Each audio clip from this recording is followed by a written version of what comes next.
It should shows issue all right now. 59. 30 seconds. 30 seconds. Okay. 10, 9, no, I'm just kidding. Hi, Steve. Nelson. Hi.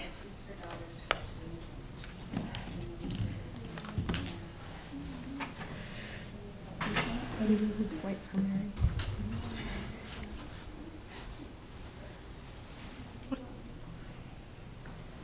You'd be good too. You don't want that. We got it. We're waiting for Mary. And then he's like, that's right at the end of the day. We are streaming and we are. Do a song dance. But we want people to stay and watch.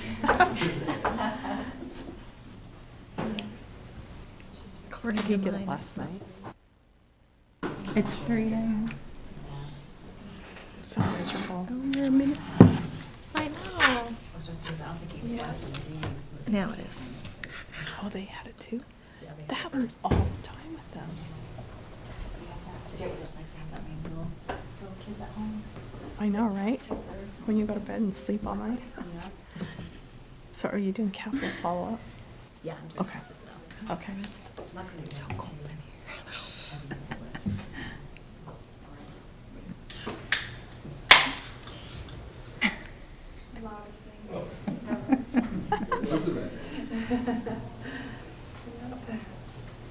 That's 200 grams of solid caffeine, right?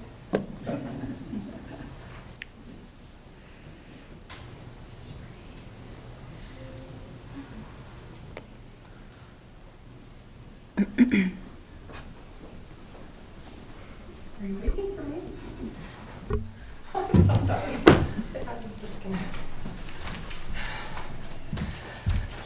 Okay. You need a breath? Okay. All right, so we are here at the district office for our board meeting. Today's date is Wednesday, November 13th. In attendance, we have our board members. We would like to excuse our business administrator. He is out for the day. And I need a motion to approve the agenda. I move that we approve the agenda. Okay, I have a motion by Nan. Do we have a second? I'll second. Okay, any discussion before we move forward? No. Okay, all in favor? Aye. Okay, we will turn the time over to the superintendent for our San Juan Quest update. So in San Juan School District, we value our student leaders. So tonight you're going to hear a proposal from our Native Youth Leadership, who are going to be here, representing their group. But we also have started this year for the first time a San Juan School District Student Advisory Council.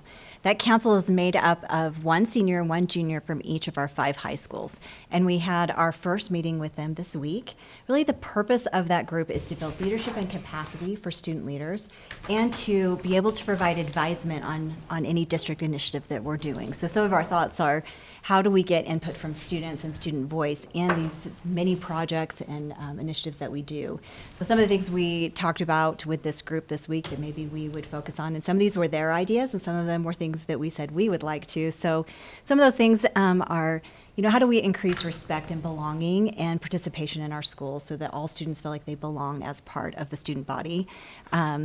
How do we better support our initiatives with bullying from the student perspective, really getting their perspective on how things are going and ways that we can do a better job and implement that.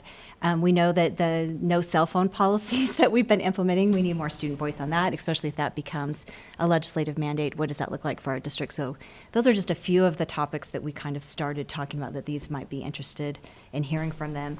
A little bit of the idea as well is that they represent their school, so it's not just that they come and give their particular voice. They're going to go back to their schools and talk about these issues in their buildings with other students and bring those ideas back based upon each school. Each school has a little different community and a little different perspective. So I think this is it was an exciting day to spend time with them. They're amazing student leaders, and I really think it's going to give us a whole nother level of voice as we work through initiatives in the school district.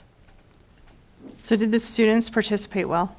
Yes, they did. Good. We did some team building and introductions, and also part of this is when there will be a couple of in-person, then a lot of virtual, because we want to keep them in class as much as possible. But each school that hosts will do a presentation about their school and a little tour of their school of anything they want to highlight. So our first meeting was at San Juan High. So our two leaders from San Juan High did a presentation about some unique things about San Juan High, and then took us on a tour to show us some things in their building they were excited to share with the other group. So it was really, I think, fun for the students to see from the student perspective the building. And even for me, having been all through that building, it was fun to see the student perspective of what they wanted to highlight and their perspective on the school. Okay, thank you. Any comments? Was it just student body officers or class presidents, or how was that? No, and actually we encourage the nominations from administration with input from anyone else that they would like on their staff. But we really said we want students that maybe aren't the student body officer. We want students that are still leaders in their building, but maybe this is another way to build capacity. We some of them might be on student government in some role, but we really kind of wanted to look for a little different group so that we can expand the students that are in leadership positions. Okay, anything else? All right, let's move to our board discussion items. So our first one is our Native Youth Council. So we will let Brenda and your group come forward, and if you'll use the mic at the podium, please.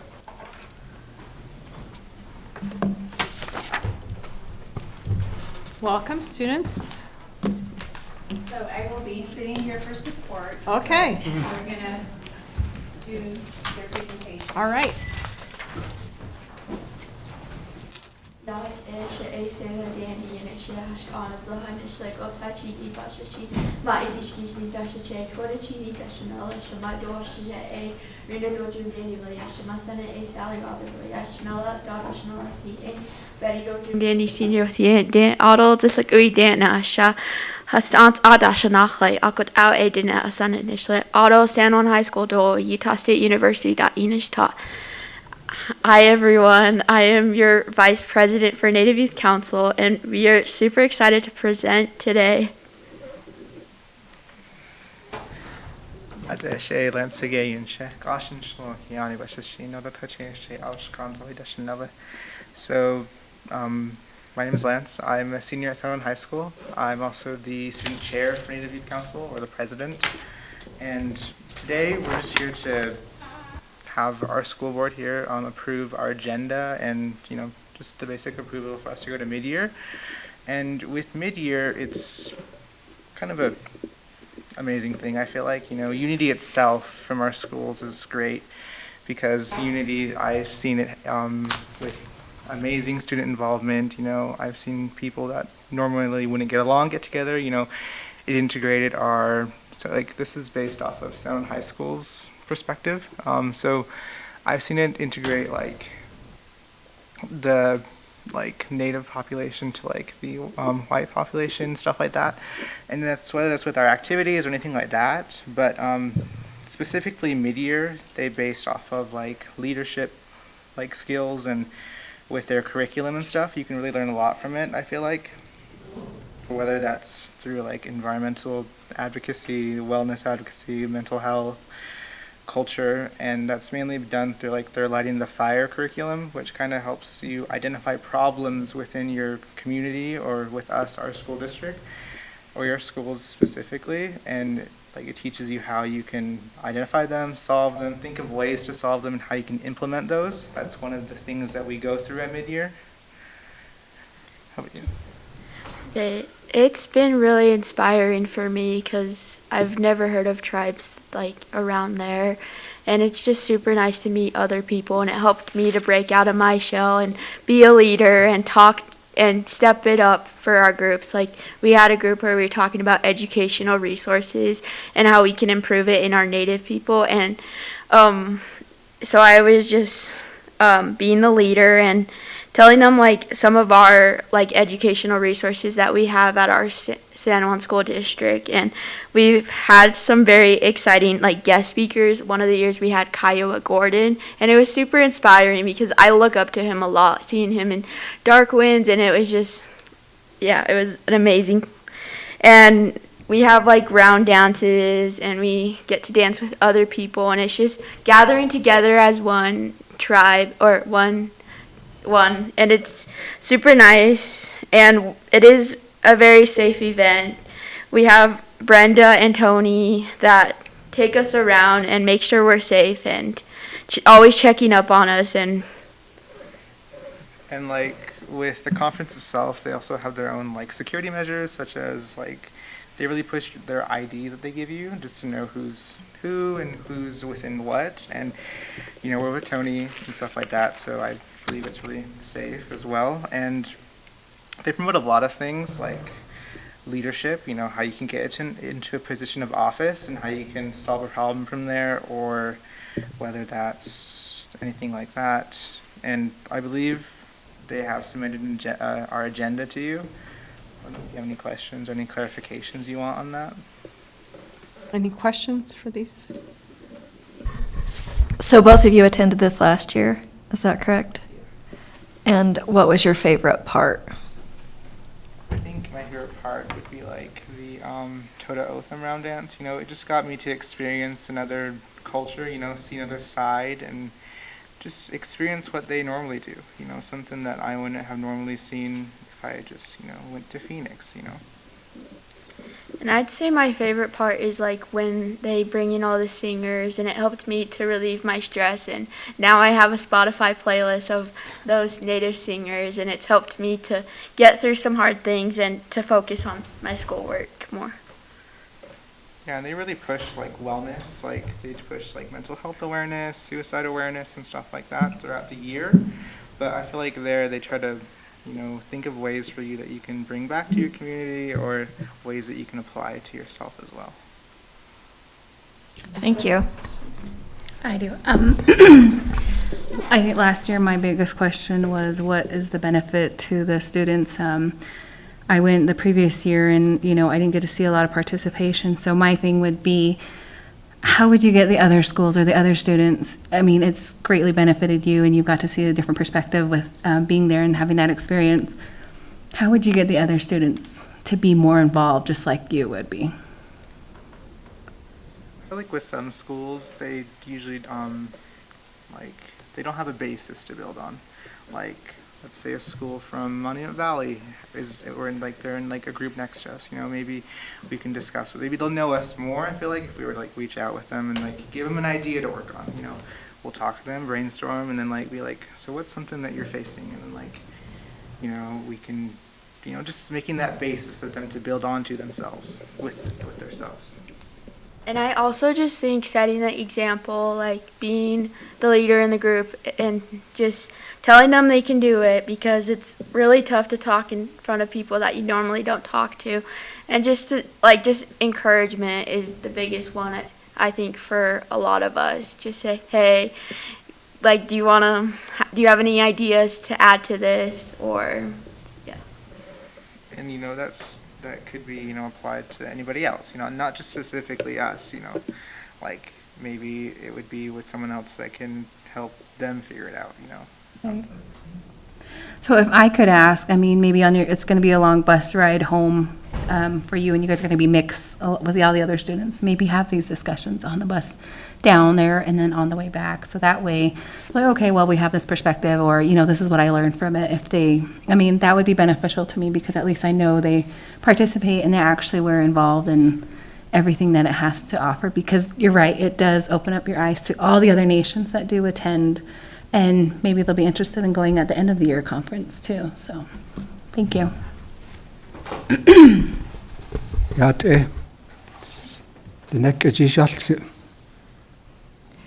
nebizadish dohtsa.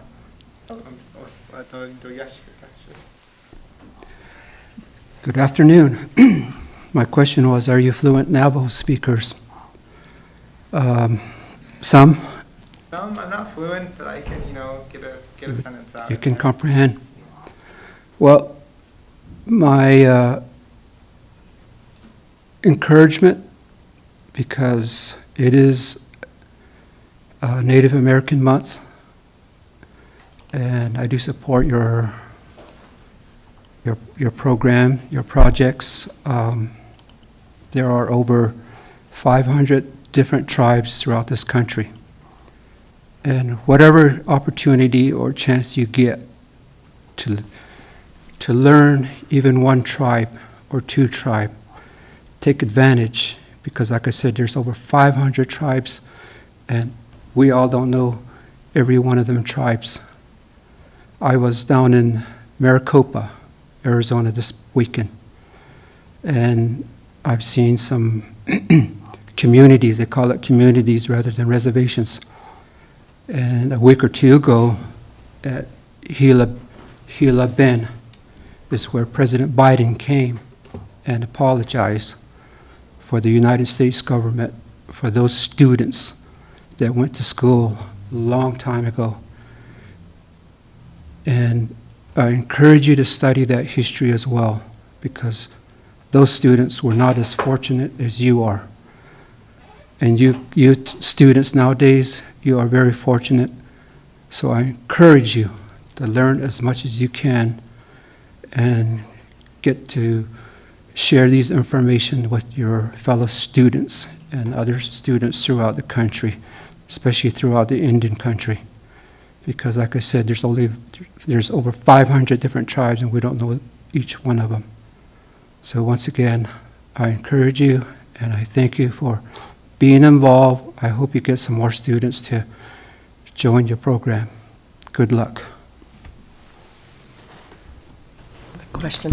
So I think, if I'm understanding right, the experiences that you're having and sharing with the other students who attend this, but when you get back, the benefit that you see in your lives from attending, do you have opportunity to share that with the students here? Is there a way to share the experience and the learning that you gained with students here, or do you really have to be one of the ones that go to benefit from it?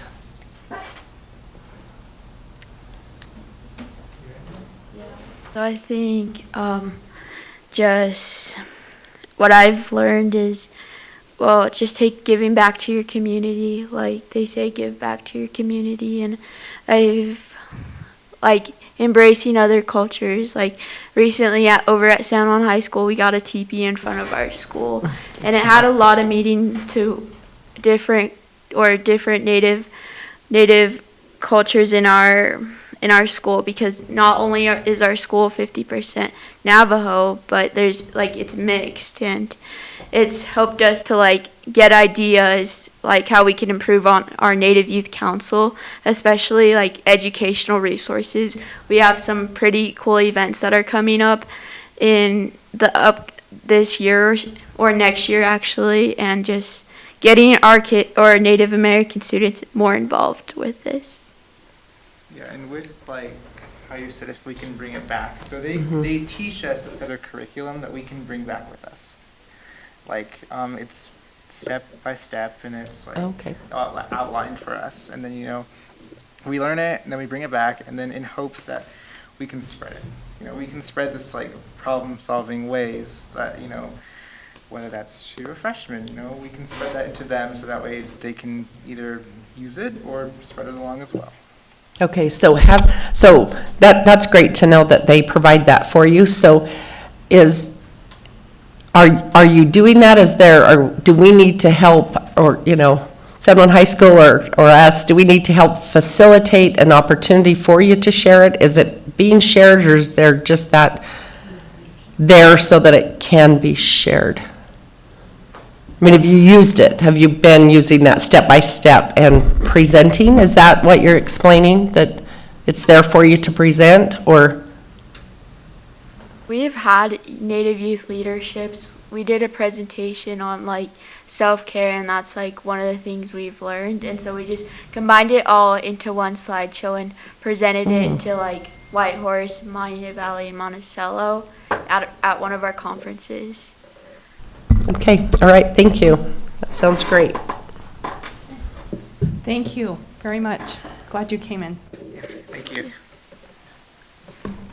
And I guess the other thing that I can add is the funding that will pay for the mid-year unity trip is the Native Youth Community Project Grant funds. Okay. Okay, thank you so much. Thank you. All right, we have our spend plan for FBLA. My understanding is that Mrs. Grover is online, or virtual, is that correct? Yes. Okay, so we'll turn the time over to you. Can you hear me? Yes. I can hear you. Can you hear me? Yes. Okay, this is just the second viewing. Last month, I just explained that the Utah FBLA organization has dissolved the Eastern region, which we used to attend, and region competitions were held at USU and Price, and it was just a really early leave morning for our students. But now they have to travel farther. And so we needed to adjust the spend plan to accommodate any kind of travel plans to get them to the new location. Any questions, board, regarding the spend plan? Okay. One quick question is, where is the new location? Did I miss that? You had to ask. I want to say it's in Cedar City, Okay. but that could be a falsehood. I will find out really quick. It is in an email. Oh, it's fine. I was just curious, if it would change from Price to where it went. I figured it went either way, probably up north, so. Okay, thank you. Gina, I have a question. So you said it was always in Price before, so wherever it is, if it's in Cedar City will it continue to be in wherever the location is year after year?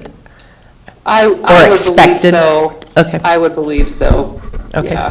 thanks. Okay. Anything else? Kind of. This is kind of an open question, and it's always, we've made it as affordable as we can for the ones that aren't able on, the breakdown of it and the cost at the end. Is that what we did? I'm sorry, can you repeat that? Well, my question was, did we make it as affordable as we can with this breakdown? Yes. Okay. I always just worry that it's because it's a lot, it can be a lot, and I just wanted to make sure that we took that all into consideration.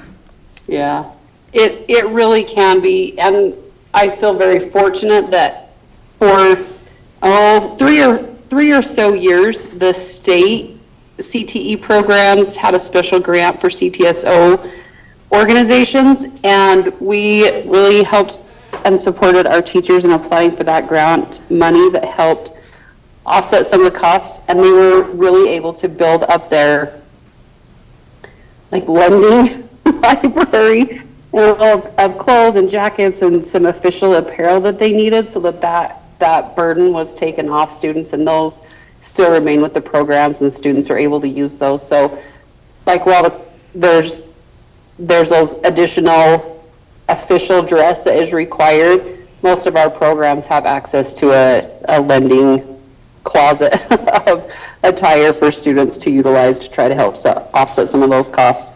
Okay, thank you. Anything else, board? Okay, thank you. Thank you. All right, we will move to number 3, our school report card. So that'd be Julie and Derek.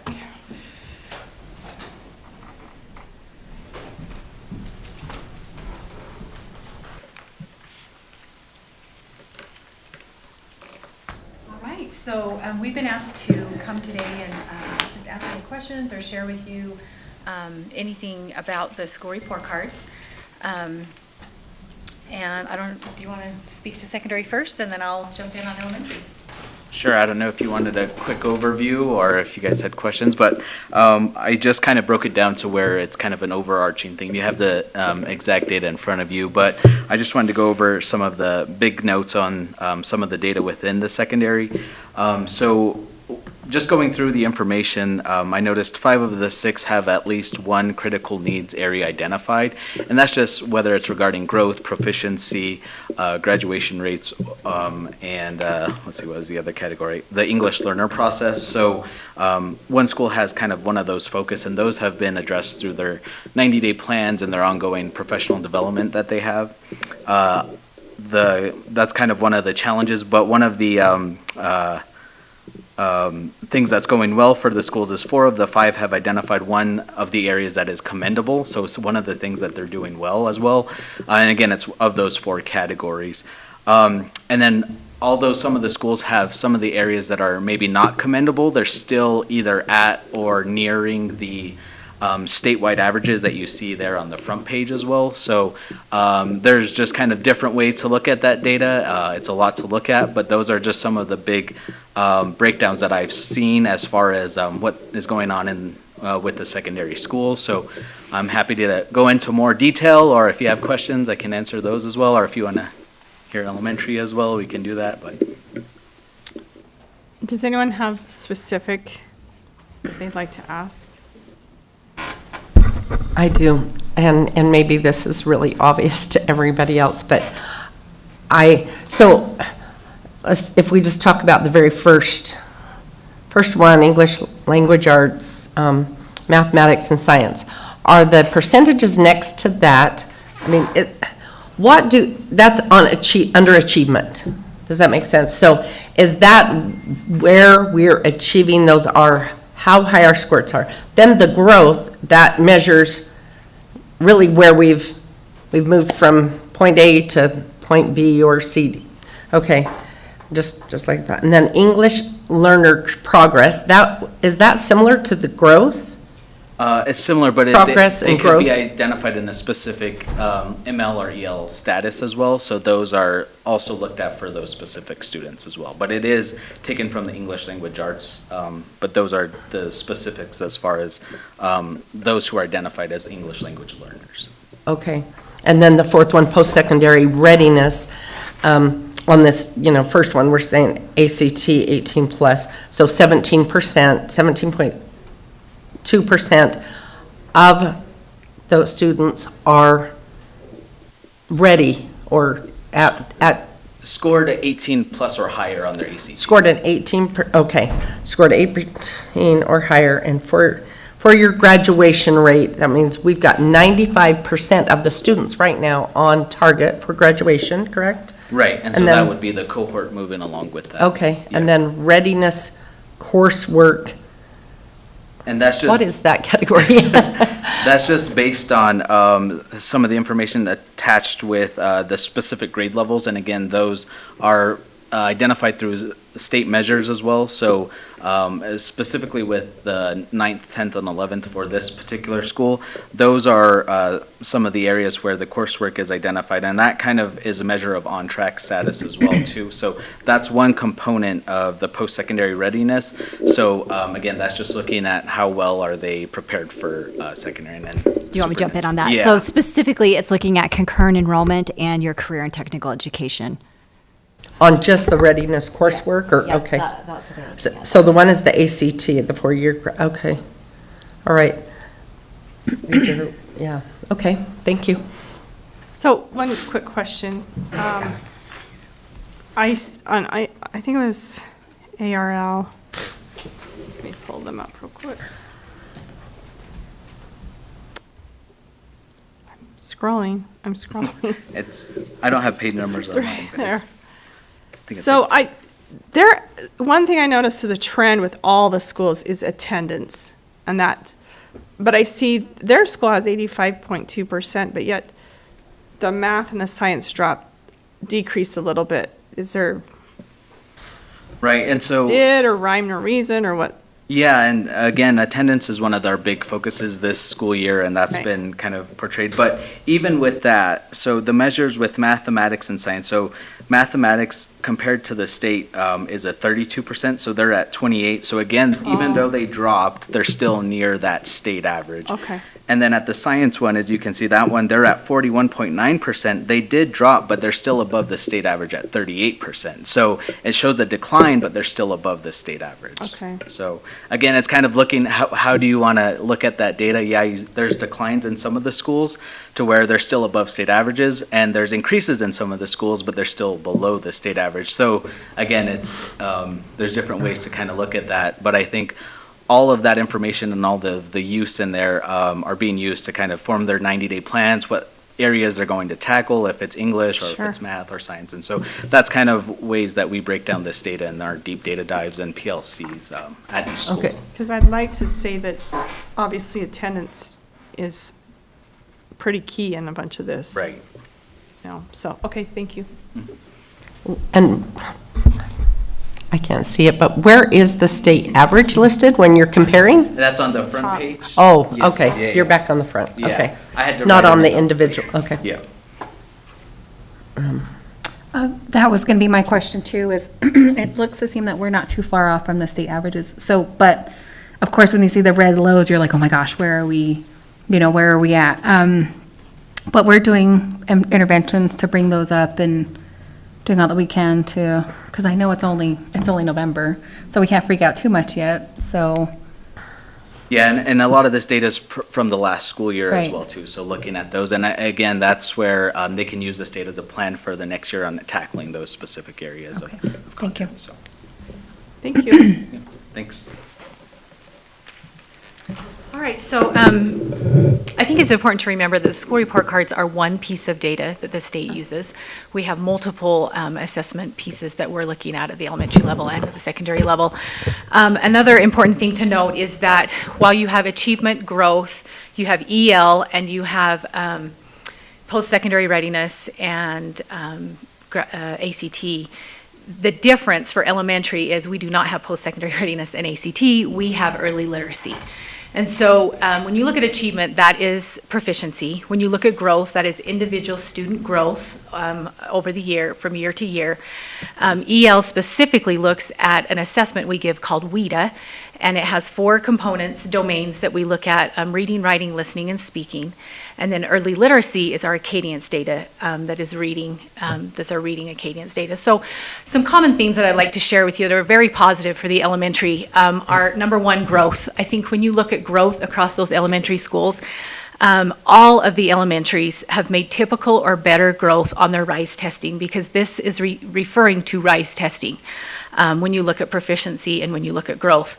So that little dial, there are several areas that can indicate where schools are. It starts at critical needs, and it moves through developing. It goes to typical, commendable, and exceptional.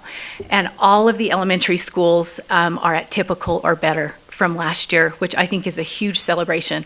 Another common theme that is very positive is our English learner progress. 3 of our 4 schools are making developing progress or better, which is significant for our population and for our number of EL students that we serve in San Juan School District.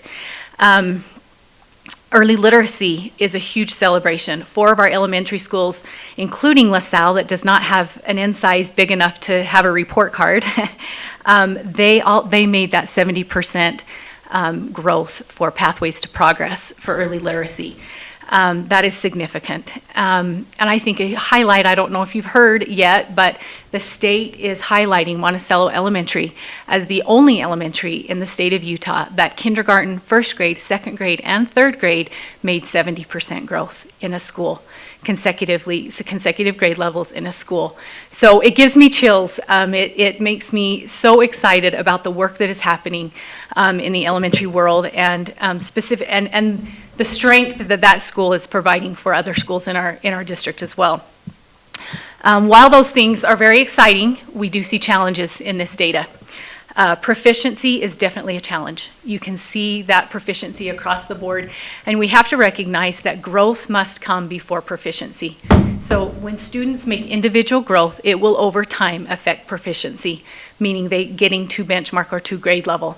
So I think there's some important things to note that we're working on in elementary to support this proficiency need.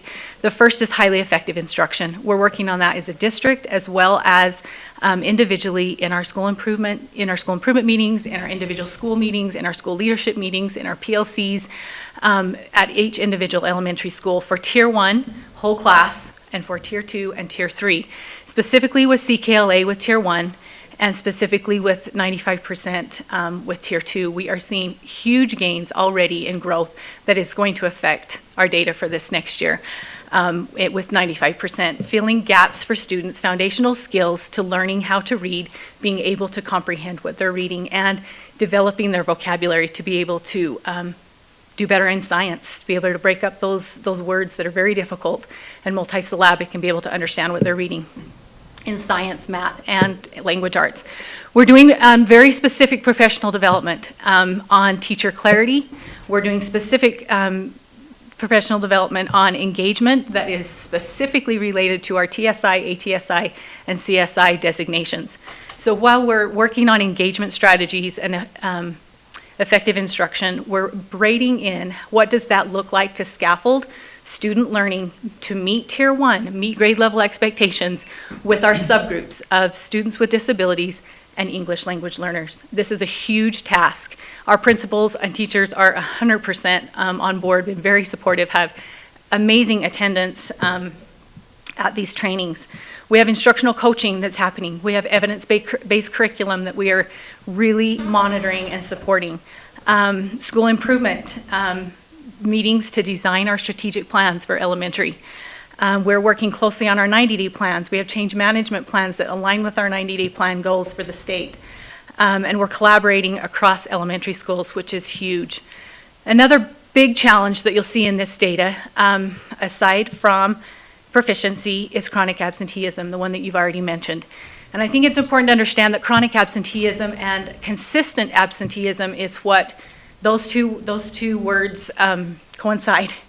And it's not daily attendance, but these are students that miss more than 10 days. So when you're seeing that percent, that's the percentage of students that attended fewer than 10 days in our elementary schools. So while we saw this was a huge need, even last year, we started our attendance initiative district-wide. Every school has implemented more visible messaging, systems within their school to monitor attendance, to create attendance plans for students who are chronically absent. Understanding what absenteeism really is has been a journey for our principals and helping teachers understand systems that need to be in place to support students who are absent. There's really 3 areas when you look at the research that absenteeism relies on. It's belonging, engagement, and inclusion.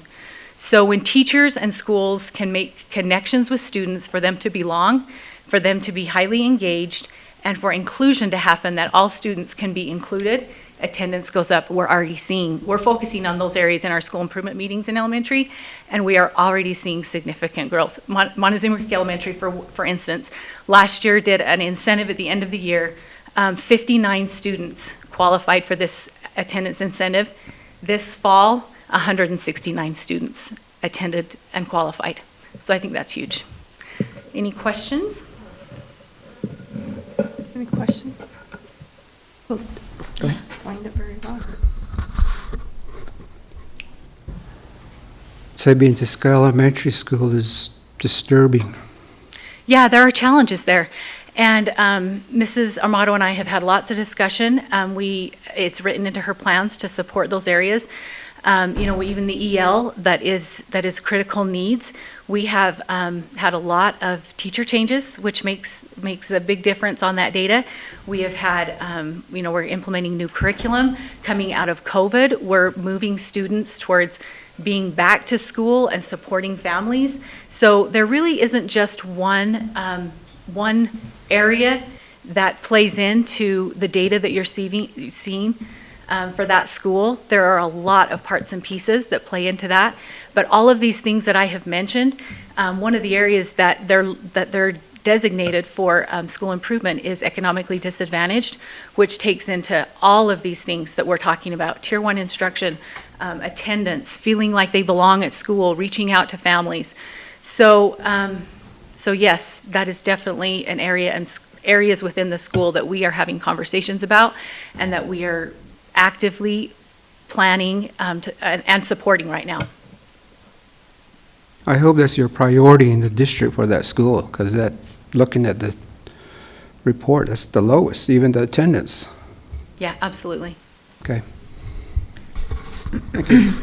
I have a question. Off of that, Sabinska, are we seeing the improvement? Like, you prioritize a lot of the changes in there, but from last spring to now, have you seen improvement in Yeah, those so we're areas? monitoring. Yeah, so teacher support, we're seeing growth in teachers in the implementation of the new program. in attendance to professional developments, that makes a big difference on instruction. Instruction is going to impact student achievement. We're also monitoring our Acadience data, and yes, we are seeing improvements. It takes time. Okay. When you have new teachers, you're training in new curriculum to get it to the student level and have that be sustainable, it takes time. But absolutely, we are seeing some positive growth. Okay, thank you. I have an attendance question.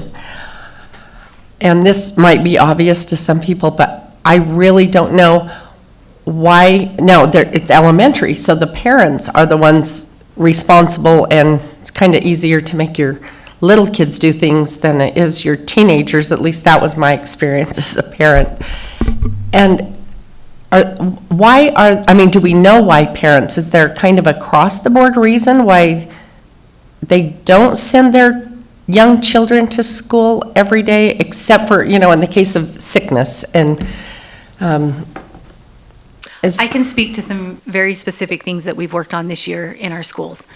A couple of them specifically have challenges, and there are barriers with transportation. The distance that students are coming to school, and if they miss the bus, if there's not a parent in the home to get them there, overcoming those challenges are real. And more so in Monument Valley area, in Montezuma Creek area, in the Bluff area, we do have students that live a long ways from our Monticello schools and our Blanding schools, but much further from the others. And whether there are parents there to support that, but I will tell you that I cannot make a blanket statement that there is one challenge for all students, because every single situation we deal with is different. A principal dealt with one just last week, and they sat down to make an attendance plan to support the family, and it was really just making connections with that family and letting them know we cared and we missed them and we need them here, and they've been coming. So, but some of them really truly are more serious than others. There's a lot of family concerns that are happening in our families, and sometimes they just cannot get their students to school. And one of the conversations I had just yesterday with a principal is we have to, because they take it very personal, they care deeply about getting their students there, and I have to remind them that we can only control what we can control, and we do our very best to reach out in every way we can to break down barriers to get students there, but we cannot do a lot about things we cannot control. So we have to remember that as well. Okay, thank you. One more question. Does this seem to be, pre-COVID, was attendance better? We really had to dig ourselves out of the COVID slump, I will say, and yes, attendance generally across schools was better prior to now. But we're making improvements. And I think in the next 5 years, we'll be where we were, hopefully. And honestly, a lot of school improvement comes from making a focus, making a plan, tracking and monitoring. So that's what we're doing, attendance is a part of our 90-day plans at every school. And how they're going about that is a little different at each school. But yes, we have to make it a priority, and we have to monitor it. I'm just thinking COVID is probably a big factor. Mm-hmm. Yeah, and a lot of families that weren't, part of our district even went longer outside of coming back to school. Not all of our schools came back at the same time, and you get out of the habit. And the value of education. Across the district, we have different levels of parents and how they value education. So I think that plays into it as well. The importance of why we come to school. I will also say that we are focusing in the elementaries on tardies as well as chronic absenteeism and daily absenteeism.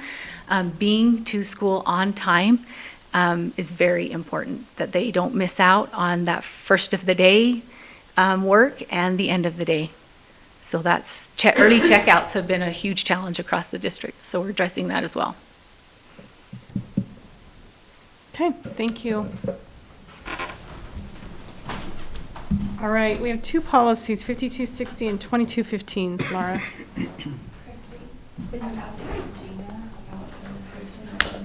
Oh. 1 second, do you want to? Did you text it or email? Gina Grover just verified that the regional competition for the FBLA sped plans will be at UVU in Orem. Okay, thanks.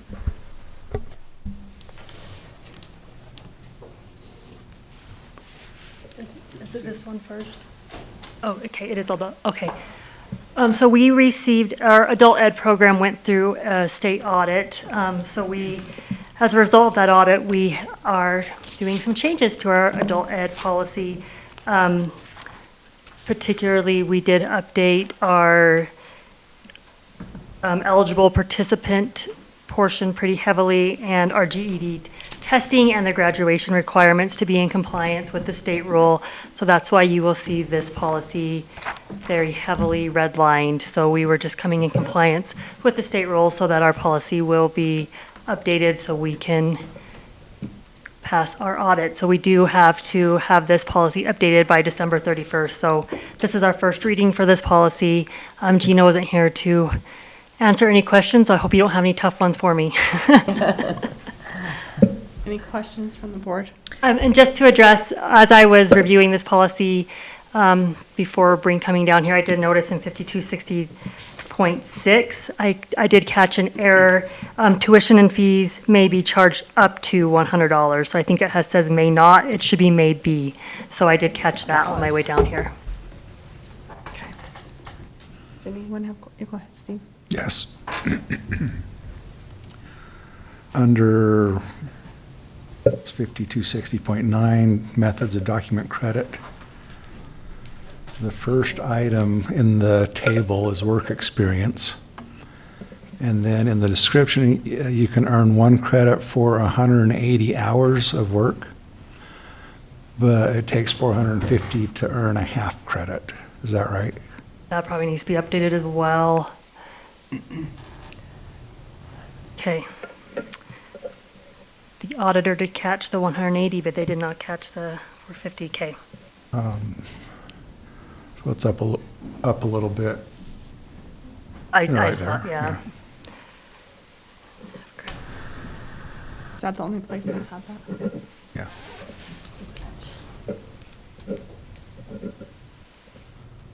Anything else on this policy? Okay. What did you have a comment? No. Thank you. And then our second policy is the board conflict of interest. We are required to have a policy in place that requires board members to file an annual conflict of interest disclosure. So we did create this following a model policy from the USBA. Remind me again when that has to be filed. January of every year. So what about those of us who'll be leaving? Would we have to file that? No. But then January, the new ones come in, so they file that at the beginning. Mm-hmm. Every board member will file in January of every year. Okay. Yeah, go ahead. So we are required to have this policy then? Because I just question why we're required to have a policy which essentially just copies the state code and puts it into policy. Aren't we already obligated to go by state code? Every state code requires a policy. Yeah, but yes, and then we will actually have a form. We don't have the form attached to the policy, but we will have a form that we will provide us with the policy for our board members to sign. We'll have it ready to go. That'll be in January. Mm-hmm. Okay. Did that clarify? It's kind of redundant. They just want double the work. Anything else? Okay. This is isn't this our first viewing on both these? Yes, this is the Okay, first so viewing they'll for come both back next month, policies. So, okay. And then, oh yeah, go right ahead. We'll talk about the school calendar. You're up next. Yes, we have school calendars. So I have a couple of options up there for you. I thought I'd get ahead of the game and send a survey out to teachers. And it says teachers, and that's not really accurate. It did go out to administrators as well. So roughly about 250 licensed staff, teachers and administrators. You see, that's the 129 I checked before I came down. I finished with about 139 responses. It didn't really change the breakdown at all. About 66% still voted with option 1. So what I can infer from those who responded is that they prefer having the extra teacher days, and also returning from the Christmas break on a Monday was what they valued for out of the options. You will also notice that I included an option A calendar, which has a later spring break. That option was not provided to the teachers as part of this survey because that was added later at the request from President Mon to provide that additional option. So I don't want to say forever because I don't know how long, but in recent memory, we have always aligned our spring break with USU. And we've always had natural breaks with our quarters, which is why quarter 3 has ended with spring break, and our spring break has aligned with USU. I did follow up with San Juan High and San Juan High only. That's the only school I reached out to ask what kind of impact San Juan High might see if we did not align our spring break with USU, how that might impact their students. The counselor said she would think that maybe on average 12 to 15 kids could be impacted by not having that spring break aligned, that she typically really encourages and pushes students to take the concurrent enrollment through a teacher at the school. And so if you're taking concurrent enrollment through one of our teachers, then of course your spring break aligns with us. It's only if you're taking it through a USU professor that it wouldn't. So that's the impact that not aligning with USU would have on us. And then of course, if we move spring break and later, we wouldn't have that natural break because we want to make sure our quarters are kind of more evenly dispersed. So that survey hasn't gone to teachers. So yeah, questions on the calendars or discussion we'd like to, or questions towards me. Well, I was just going to say, I do like that the new option that you created seems to make the quarters somewhat more Quarter even. 4 is typically our longest quarter because Yeah. our spring break is so early. Some of the things that I've noticed through the years, well, and a little bit of history, as far as I know, our district hasn't ever made an attempt to align with Utah State, although that's been asked of our district many times, but because it affects so few students, it doesn't seem fair or right to, say, oh, we've got roughly 3,000 students and we're going to concentrate on these 15, maybe 25, even 30 in past years, but when they choose to take college classes, they may not have a break at all, and that's a choice. My kids all took college classes, and there were years when it happened to align and years where it didn't happen to align, but I don't know that there's ever been a specific, even though it's been asked, that I don't know that our district said, okay, Utah State, when are you holding your break, and we'll align with you. But that's just a choice that families make. My family, my kids each made those choices, and so I think, but one of the things that has really come to my attention with people in the district is we have our little breaks, up to fall break for the first quarter. Mm-hmm. And that may or may not be a warm or cold day in the fall. But you get to Thanksgiving, those are cold days. It's just how it is. Christmas long break, those are cold days. We have a break in January, or another break in January, another break in February, and then another big long break. Early March is generally very cold, and families don't all, depending on, if if the parents work for the school district, they can book a trip to Mexico or somewhere warm. But the people who are here, who are employed other places and they're not off, or parents who are both working and their kids are home during that break, when they're just stuck indoors because, yet again, we have another break that's very cold, and they can't enjoy the local things here in San Juan County if it's too cold. Sometimes the weather's actually decent, that second week in March, but it's more likely to be cold than it is warm. And so that's a benefit to, I think, to be able to get kids outside and let them, I know I've talked to some of the grandmas in White Mesa, and, they prefer, if the kids are going to be home for a week, that there's an option for them to go outside. Anyway, that's just a thought, and I didn't know if, we have in the past have had a day or two sometimes right around Easter when families would travel.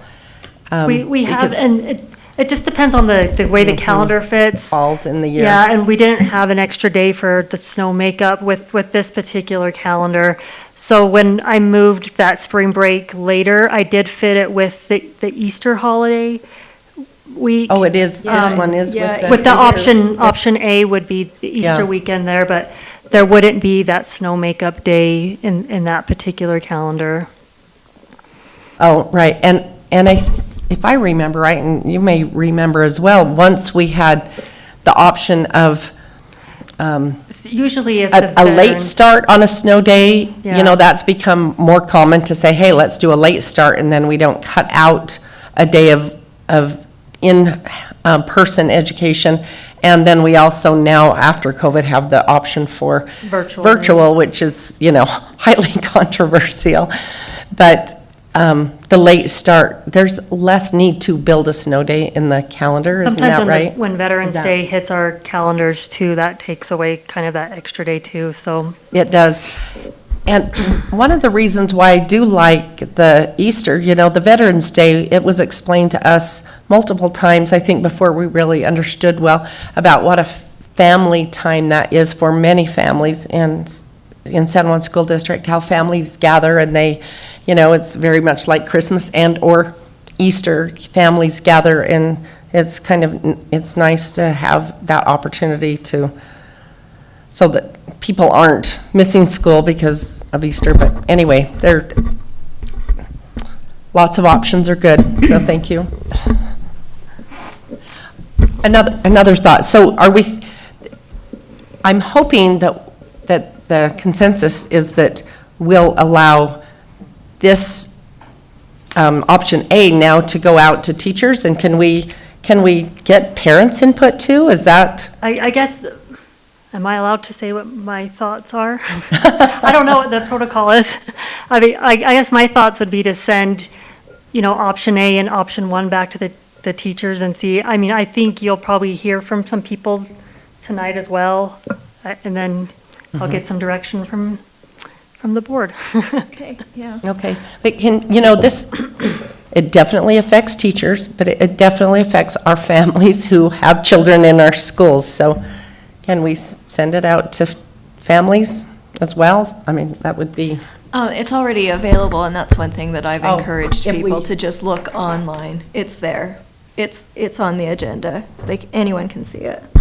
But we don't get I guess if they know how to get in touch with everybody, they can give us feedback and then. District. Why don't you outline the process of going to families? I mean, it's just not that big of a deal or a big deal? Last year, the board directed me to send it to families, and we just did it through Aspire, a survey through Aspire, so. Did we get a lot of response? I can't remember how many. I think it was a fair turnout. Okay. Steve had a comment. Oh, no, not Steve, didn't have a comment. Can you tell me when Easter is in 2025? It's on the 5th, April 20th. It was that April 3rd, 4th weekend. Yeah, it's 4th or April 5th. 5th. I can't remember. I did look it up. Oh, in 2026? It's April 5th. It's 2026, so yeah. Oh, in 2025, this coming year? Okay, I looked at. We have, this coming year, we do have a snow day makeup this coming Easter, and then for the 25, 26, that's when I moved that spring break in option A. So it's that weekend. So, I mean, I guess one thing, are we trying to put it around Easter? Because this is the thing, if this calendar fell for this one, Easter's April 20th. I mean, that's way later in the year. In So- 2026? No, if let's just say if if the calendar were here this year, it's April 20th. So Easter fluctuates, right. which. Yeah, it so, I does. mean, It that's moves, and way sometimes late it's in the real year. early. And 26 is really early. So I guess you just adjust each year. Yeah, it's. Yeah. Okay. Any other comments? Okay. Thanks.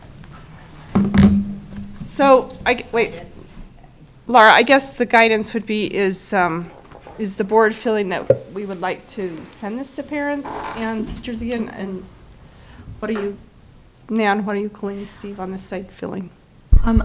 I just appreciate you taking the extra time. I know it was a lot to do it in the first place, and you took the initiative to get it surveyed already, so thank you for doing that.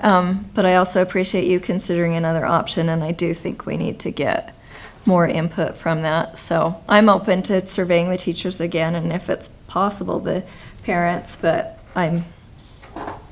Okay. I of course, Laura, always appreciate your work, but I feel like if we can just get the surveys to the teachers, that would be better, because essentially it's them that are going to be, I mean, great, yeah, sure, I could plan I have a little more leeway to plan my family vacation around what the spring break is. I just worry if we send it out to the parents, it'd be like opening can of worms. But I would really love to know what my teachers would say and where they would be on that, and how if option A is an option for them. So that's where I would be with that. Any more comments, Steve? Did you wanna- Well, our constituents, especially like for a spring break, are both our employees, district staff, and teachers, and parents. I did get several comments from parents wanting a later spring break. And so I can say that 100% of the people that contacted me wanted a later spring break, but it was only 3. So I'd like to have a bigger sample size, know what parents are thinking there. No one reached out to me. So, and Mary weighed in on this. Nelson, did you want to weigh in on it or no? Nobody came to me. But the option ones, I think the days are more as equal as you can get it for the term days total. But all the others are just kind of like all over the place. I know one's out like at 50 days. Yeah, it's, the fourth quarter's typically our biggest quarter because our spring break is so early. With that, And it gets real busy towards the spring too as well, so. As we were talking about attendance and parents sending their kids to school, I really feel like, we're all, if we can just have feedback, like you said we did last year, it wasn't a problem. Asking our parents who send their kids to school, I think is very appropriate to get that feedback as well. So thank you. as a parent, with kids in all levels of school, I found it easier for the schools to be USU and the high school and elementary to be all at the same time. That was beneficial to me. So that would just be where I would take that into consideration. Also, if the teacher days are a lot easier and better for them to have that teacher day of how we have the schedule, I mean, that would only be a benefit to them as well. So that would be, again, where I would be coming from, because I would want my teachers to have that day where they need to prep for whatever what they need to get going out there, as opposed to. Well, I guess just for clarification, would I just be sending the two options, the one the teachers have already kind of given us the top option, and then the One long and option A. 1 and 1A? Yeah. 1 and A. So, do you have any questions for us more? So teachers and, all teachers and parents, both groups. Okay. But you will have the data separate, correct? Yes. Because it'd be nice to see what Yes, the I'll make teachers say sure we versus keep parents. them Okay. separate. All right, Okay, thank you. thank you. Thank you. All right, we're going to jump down to our school director report. Sorry, I was looking at awards. I don't think we're to that point yet. So, Mr. Carlson, welcome. Thanks for being here. How was your drive? Long. Long? I wondered if you'd be virtual, but we're glad you're here in Yeah, person. my drive so. is actually a little bit better because I do teach a class that I broadcast back to Monument Valley, so I just stopped and taught from Monument Valley today, Nice. so it worked nice. well. So, Thank you for having me. I appreciate being here today and reporting to the board actually in person instead of virtual this year. I want to start off by thanking you for two things. Number one, for our new HVAC unit, which all of our faculty, staff, students are greatly appreciating. It is wonderful to have hot and cool air when we're supposed to have it in the building. And then for the additional bonus pay coming up at the end of this month, I'm not sure if that's what I should call it, but staff and faculty really appreciate that as well, and they wanted me to express my thanks there.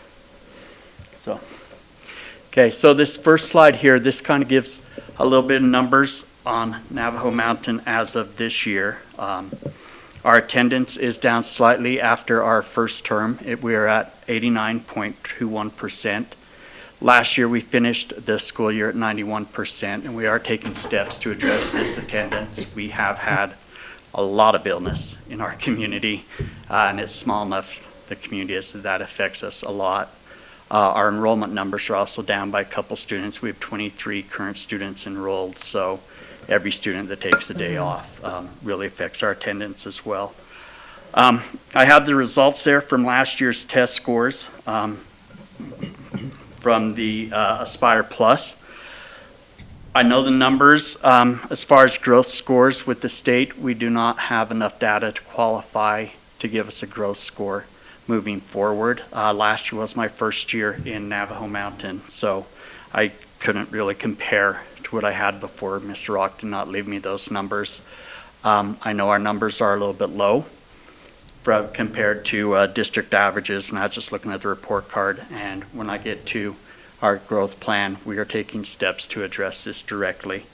The good news is our ACT scores was an average of 13 the year before. Last year, our ACT scores averaged 14.8, and on our state testing score, we had two students who scored 20, which was the first time in a long time we've had students score above the college readiness score. So there's improvement there. And again, when I talk about our celebrations, a reason for that possibly. Our four-year graduation rate was 92.3%. I know last year we had 100% of our seniors graduate. One of those was a fifth-year senior who had dropped out his sophomore year and then came back, and we was able to give him the credit to graduate. He worked his tail off and earned that honor. This year we have 10 seniors. All 10 are on track to graduate. I know last year we had one of our seniors, one of our 6, who attended college directly out of school. I talked to another one a couple weeks ago, and he is beginning a program at Utah Tech starting in January. So he'll be our second one. He's working as an electrician journeyman right now, an internship. As far as our seniors this year go, we have 6 of our 10 who have already started applying for colleges, expressed interest for college, and are seeking post-secondary education. So the numbers are going up there. Our goals for the school this year, our big focus is reading with our students. We measure the Lexile scores on our 9th through 11th grade students. We like to see 80% of our students increase their Lexile score by 100 points, which is about a grade and a half level of Lexile growth. We feel this can be accomplished with our programs we're doing. And then we want to see 100% of our students show some growth in their reading score, hopefully at least 75 points, which is about 1 full year of growth there. And we put a lot of programs in place to help that. The one thing I felt was lacking when I moved over to the school last year with observations is consistent Tier 1 instruction across the board. So that's one of our big goals this year with our teachers, is focus on their Tier 1 instruction. setting success criteria, setting learning standards, teaching to their standards more, and then some best practices that we've been given by the state and from UEPC, who we worked with last year. And then just stuff like having kids get up during transitions and moving around and breaking up into different things in the class, as well as getting more formative assessments so we can monitor growth, which is something that was lacking in the school. So that's been our really, really big focus with the teachers. And then our end of the year goal is to increase our math and ELA scores by 5% on end of the year scoring testing. Progress towards the goals. We just finished our baseline data. I haven't got it yet on our beginning Lexile reading scores. I apologize about that. We will be testing again in December and January, so we'll have progress there. We are requiring students to have library books with them at all times. Within the lessons, teachers are incorporating reading more in every content area, and we're working in some time for reading towards within the class for students to read more. Observation schedules been more formalized. We have a Q-tip teacher in the building. He was never utilized prior to second semester last year to do teacher observations and to do teacher coaching. He is doing that now, and he is very, very good at his job, what he does. So that's helping. He's taken the teacher who probably struggled the most with Tier 1 instruction and working directly with him to improve his practice and his skill. We have another veteran teacher there, Mr. Smallkangan, who is also working with our other teachers. So they're teaming up to help each other out with their Tier 1 instruction.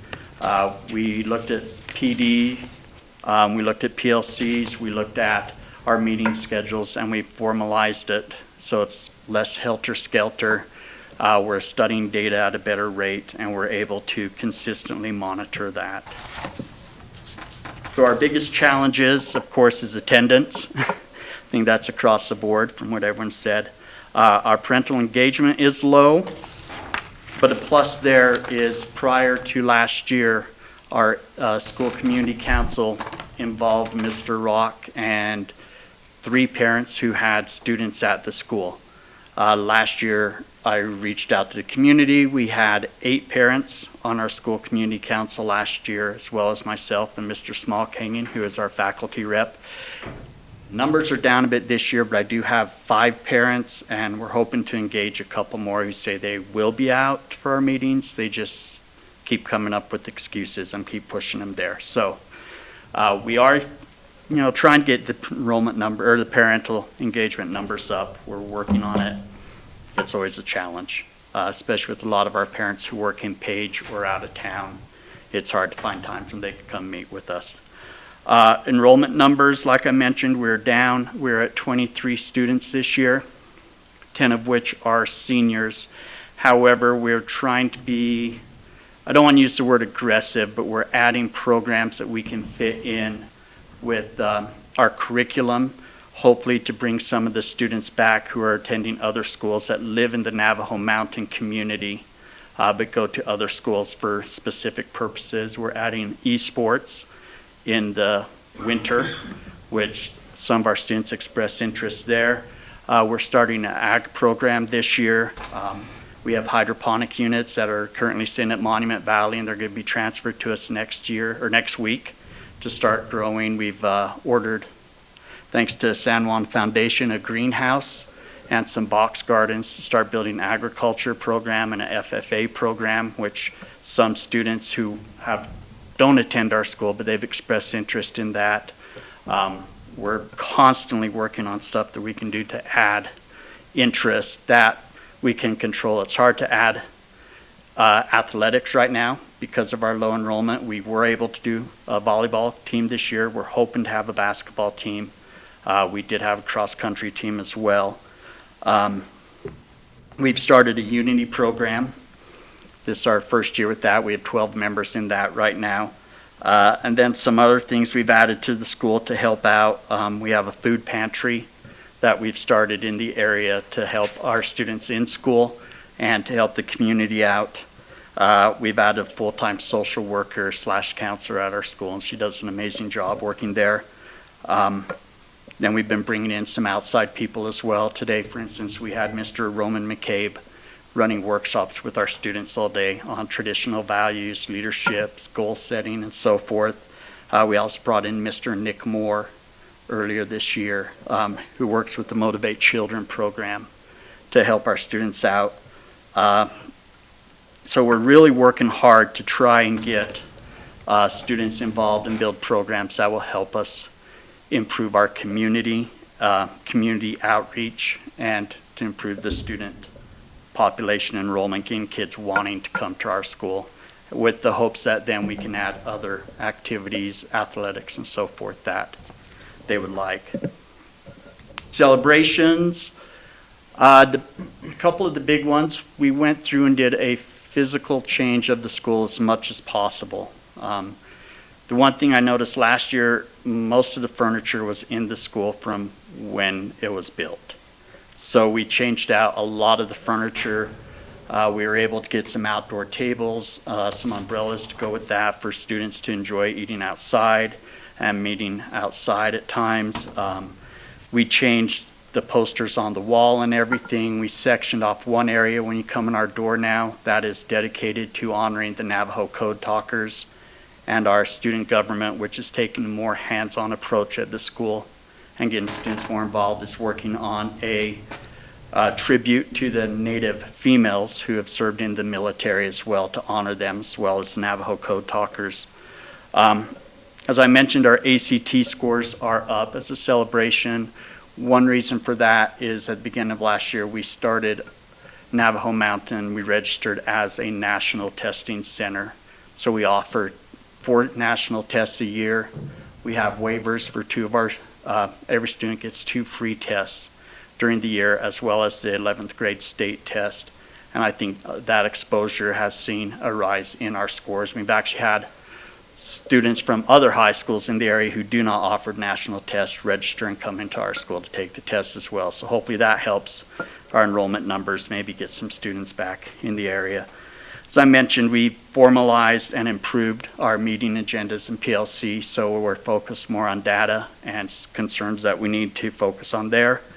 Our robotics team, which did go to the World Championship in Houston last year, has doubled in size. It's gone from 4 members last year, we're up to 10 members this year, so it's more than doubled in size. So we do have a bright future with our robotics program.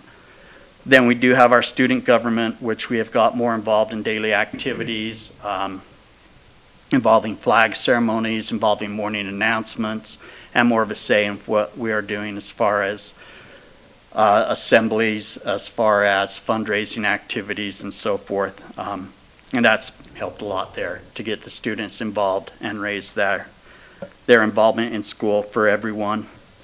Big win, we got a bus driver this year. Prior to this year, we have been going out in the morning and the afternoon, the different teachers, and picking up students and taking them home that cannot get a ride to school. So that was huge to have a bus driver and give the teachers time to prep before school and after school. And then my teachers wanted me to put this in here, but we have refocused our independent study classes to assert more student needs on what they're doing, not just kind of a study hall where kids go in and do just whatever they want, but actual supervision in it with set agendas on working on their online classes. And we're also offering more in-person classes than they were prior. Prior, they did a lot of classes online. Part of that is because of me. I don't want to take credit, but I'm teaching 5 classes where before Mr. Rock didn't teach any. So those are 5 in-person classes we're able to add, and we're trying to add more diversity to the other subject matters as a result to increase class performance, one of which this year was our ag science class, which is new this year, and that program. We're also polling students and teachers and parents to see what CTE classes we could add in the future to help our students out there and get them prepared for it. So That's my presentation. Any questions? Sounds like you got good things. Who's got questions or comments? We're trying. That's great. I mean, you've got a lot going on. I'm glad you tooted your own horn, because I did actually notice that you did have more classes available there before you did this presentation, and that you were the teacher, and that's great. I think options for students and in-person learning is huge to be able to do that, so thank I you. completely agree. So, You want Just have one question.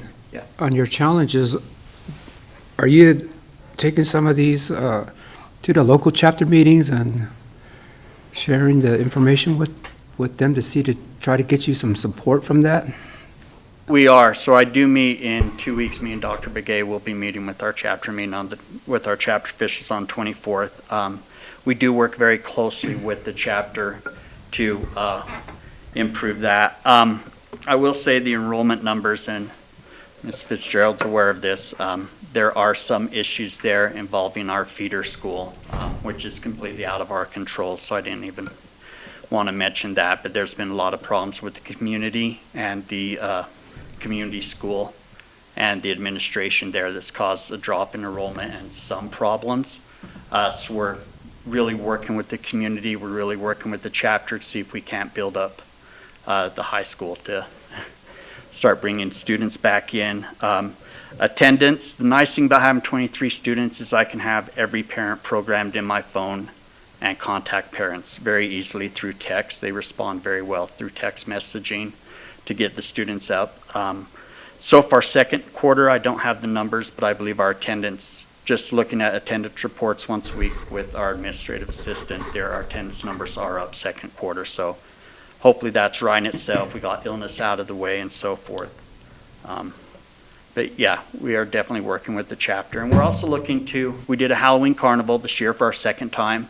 It was a huge success. We're adding a Christmas boutique. And we're looking for other ways that we can bring the community involved with our school, which hopefully will help get more parents engaged in the school as well, moving forward. So,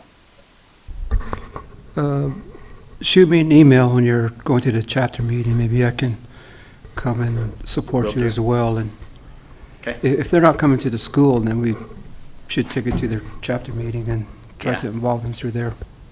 Will do. I know it's Sunday, November 24th. As soon as I finalize the time, probably Friday, I think I'm going to go talk to chapter president and make sure we're all set up, and I'll send you an email on that as well.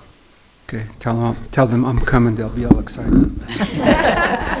You know, I actually have a number of parents who come in asking to meet you that I've given Okay. your email to, so they probably will show up and be excited. Good. Looking forward. Celebrity, Nelson. So, thank you, and thanks for joining us today. We appreciate it. Keep Thank up the you. good work. All right, Aaron, let's have a technology report on something I'll probably not even understand.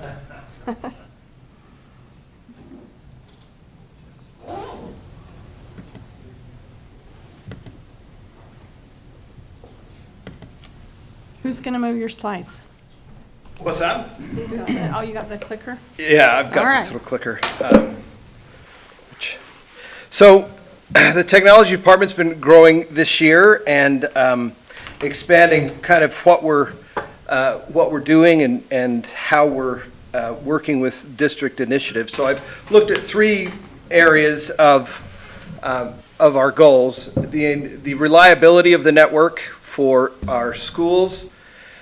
Things like minimizing downtime outages, enhancing the performance, making sure it's more reliable, and it's got the appropriate bandwidth and speed that is needed for our schools, and then just the overall network stability of being able to count on that.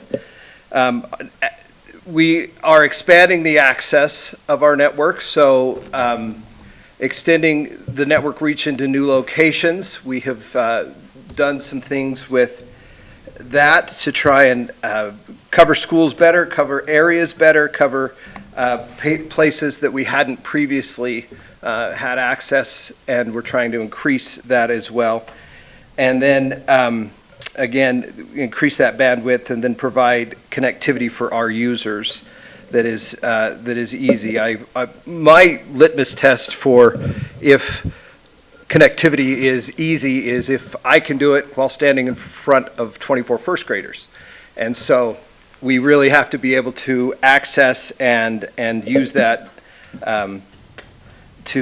for students to be able to use it and teachers to be able to use it. And then supporting district initiatives. There have been a number of initiatives that have come to us through the district, collaboration and communication with all of the departments as well, and looking at needs, building custom in some cases, in collaboration, building custom apps that help us be more efficient.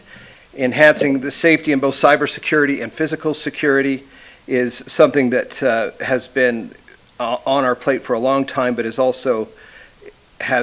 come to the forefront due to a number of legislative bills that have passed, and we're working on that, and then empowering students through the thoughtful implementation of technology, meaning that as we look at technology and as we look at how students engage with that, students learn from that, teachers are able to utilize that it is engaging for them and it is appropriate and it meets those needs.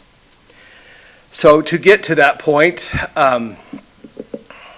we are doing a couple of things to meet those goals. Increasing the reliability of network, we do heavily do redundancy, not only with our paths. So as fiber has been moving towards Navajo Mountain ultimately, it's not there yet, we have also maintained our radio path so that we have two different paths into those schools, so that if one gets cut by a backhoe, which happens, or one gets struck by lightning, which happens, we have a couple of ways to do that. Power has been one of those things that we really try and increase and use uninterrupted power supplies in our server rooms and in our key areas in the district, along with generator and backup batteries. So the other thing we've been doing quite a lot is proactive maintenance, trying to monitor and update and see what pieces of equipment we have, what software needs to be updated, how quickly we need to do that.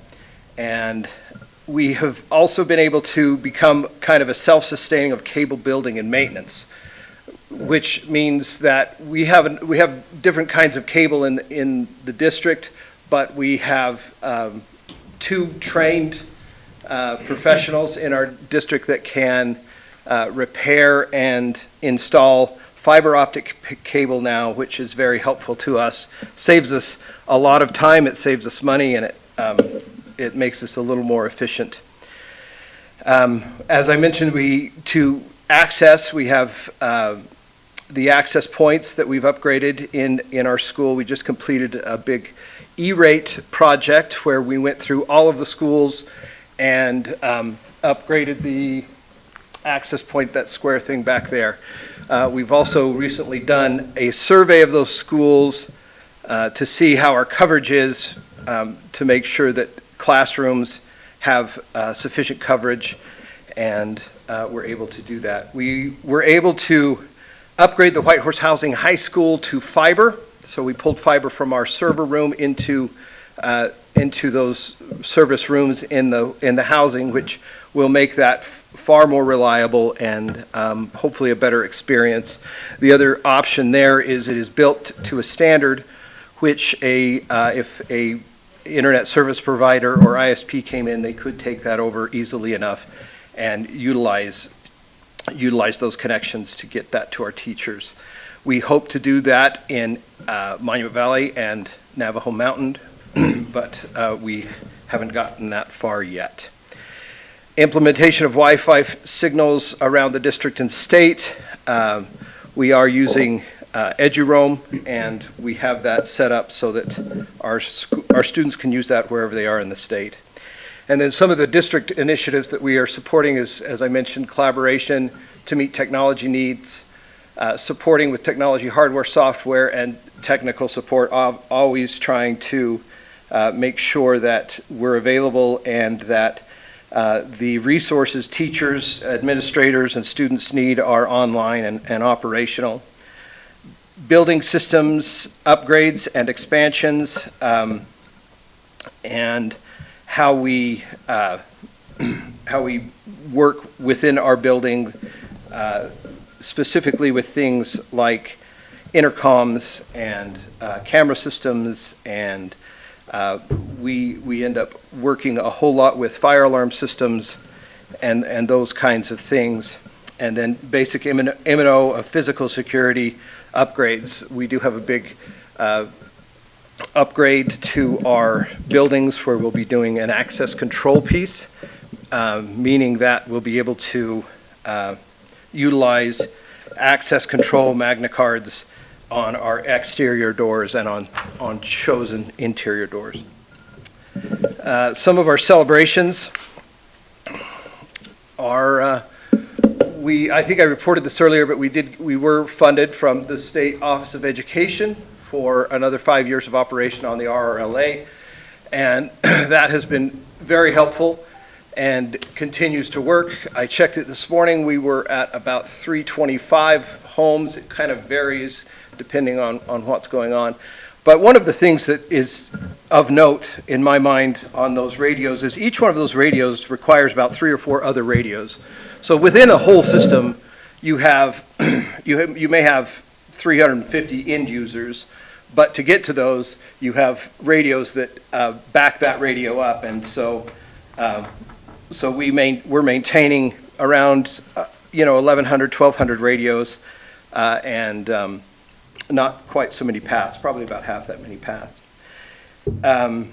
We have improved the power and paths to our data centers to try and increase our uptime, which has been good. Again, we have our programmer in-house, and he's worked with Jonathan, and they have built some pretty cool things that have been efficient, and you can ask Laura, she would, I'm sure, concur, but they save the district money, and they also really meet a specific need and a very targeted need. Physical security and monitoring for building safety.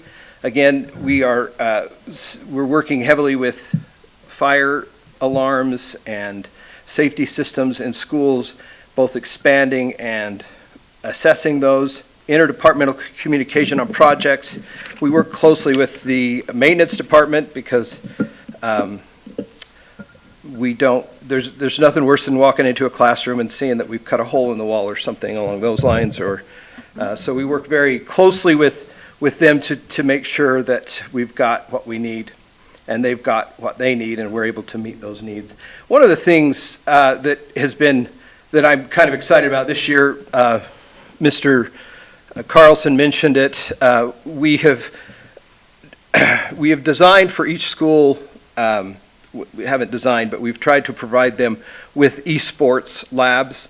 All of our high schools and our middle school uses switches, but we've tried to get each school a standardized lab that can be used for esports practice and tournaments, and so every school now has the ability to do that if that's something that they have chosen to do, and that's been something that's fun to watch progress.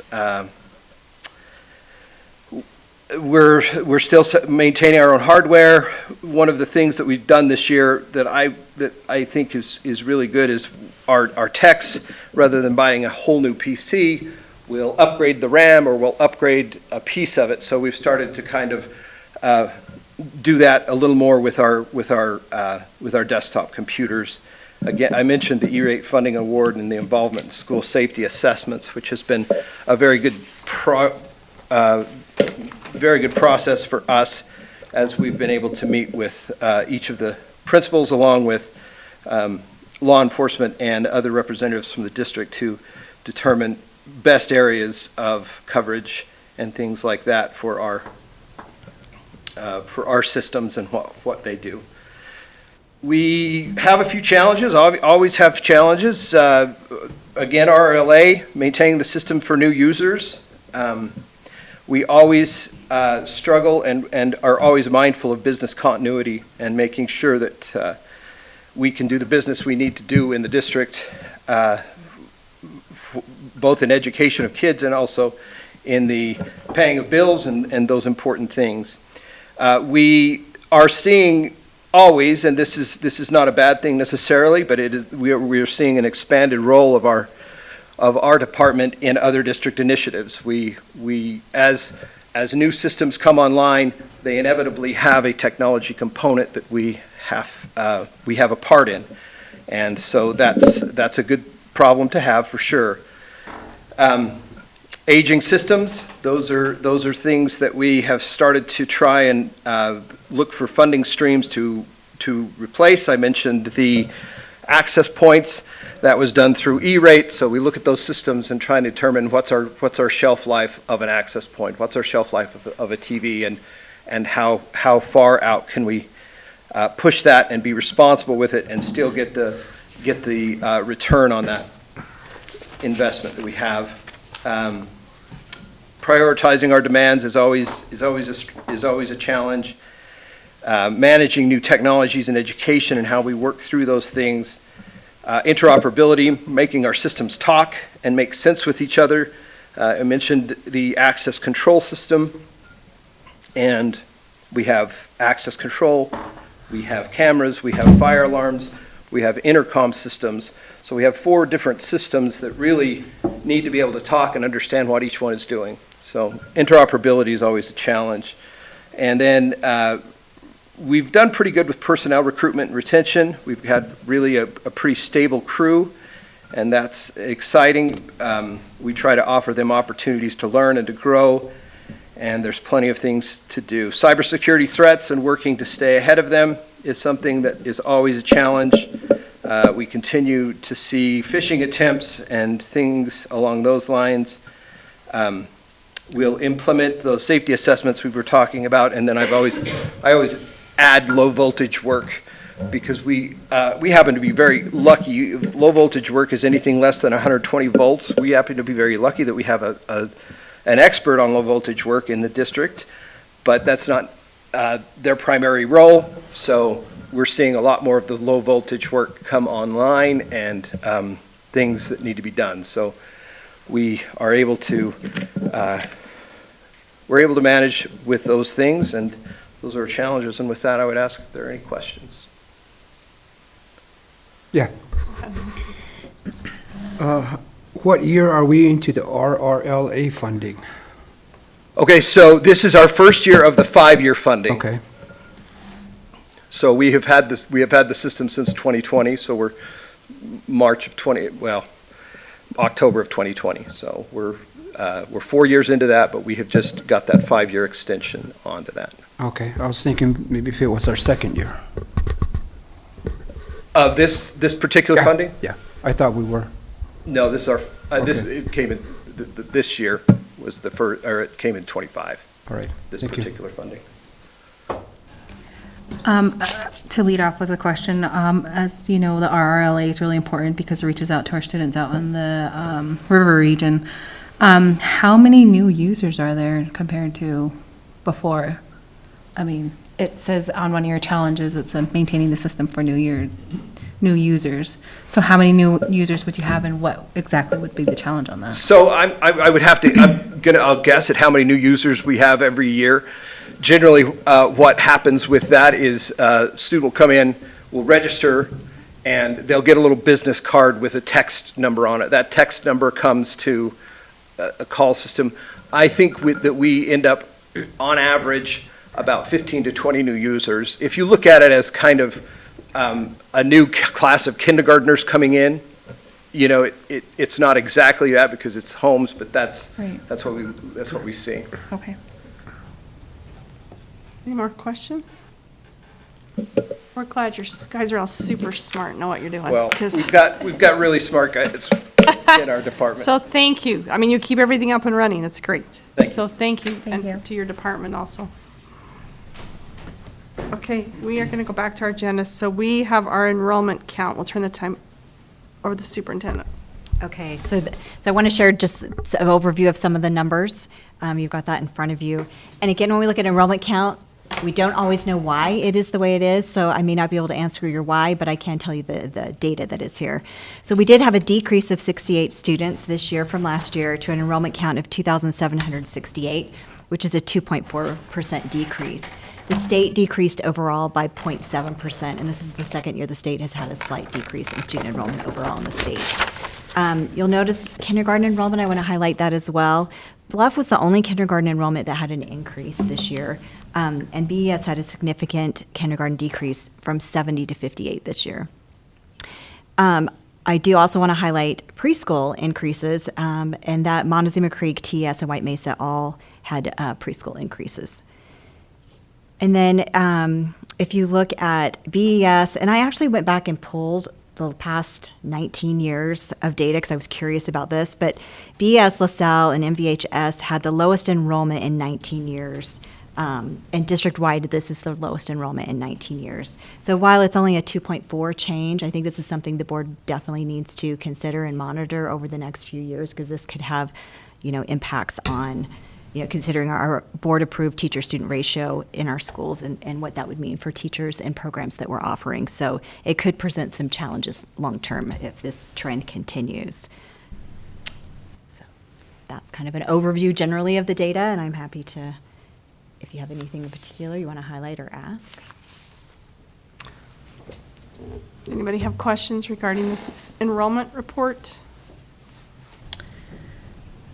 And that's something we already knew, right? That enrollment will fluctuate, especially for the next coming years. I mean, where we're losing, we'll be not getting as much. So. Yeah, and even with the state, if you look at the state numbers, they have a slight increase in secondary enrollment and a slight decrease in elementary enrollment. Our trend, you can see the numbers for each school. I think looking at it over years is, I think, you want to see if there is a continual trend that's going to be decreasing. That's really what we want to be looking at. You would expect to have some fluctuation up and down each year, depending on cohort of students. Some years you have a higher birth rate. But I think it is just to make note that this is definitely something the board will want to monitor. So if we see continually year after year a decrease, that is something to be aware of. So do we need to up our recruitment, like for preschool and kindergarten, or maybe have an open house at the junior high and high school levels? Or? Yeah, and I don't know that that's really, I think it's which students are in the community. We tried to track a little bit to say how many dual enrollment, which will still count on this, how many, homeschool, has that significantly changed, or is this just a trend in population? So it's really hard to answer that question. I will say when you look at preschool, you saw some increase in preschool enrollment. Is that because we're just really have more students coming? And I would say, some of that is that we've been able to recruit more, and some of that is post-pandemic, right? Like we see some of those trends in the numbers from post-pandemic of parents, especially with the younger age students, willing to have them come. Kindergarten is not a compulsory grade, so as we look at our kindergarten numbers, there's a couple of factors there. We would think preschool could impact kindergarten, but maybe we're just capturing more of those kindergartners that are now taking preschool because we have great preschool programs. So it's really hard to answer that question. What I will say is when you look at kindergarten to first grade, there's a little bit of a few more students coming, but I went back and tracked that as well, and it's not a significant, huge jump from kindergarten to first grade. So my assumption is that we are capturing more and more in our kindergarten pool, which then is saying those numbers probably aren't going to significantly rise, even if our kindergarten is a little bit lower. Okay, thank you. And some of BES drop is definitely kindergarten, but some of that is we had a very large cohort last year of 102 students that moved on to ARL. So you can see kind of that shift when you've got a big group of students at the top grade and then they go to another school. You're going to see a drop in that school and maybe an increase in the other school. So that's something to monitor. You can look at to understand the numbers. But okay, thank you. Okay, anything else?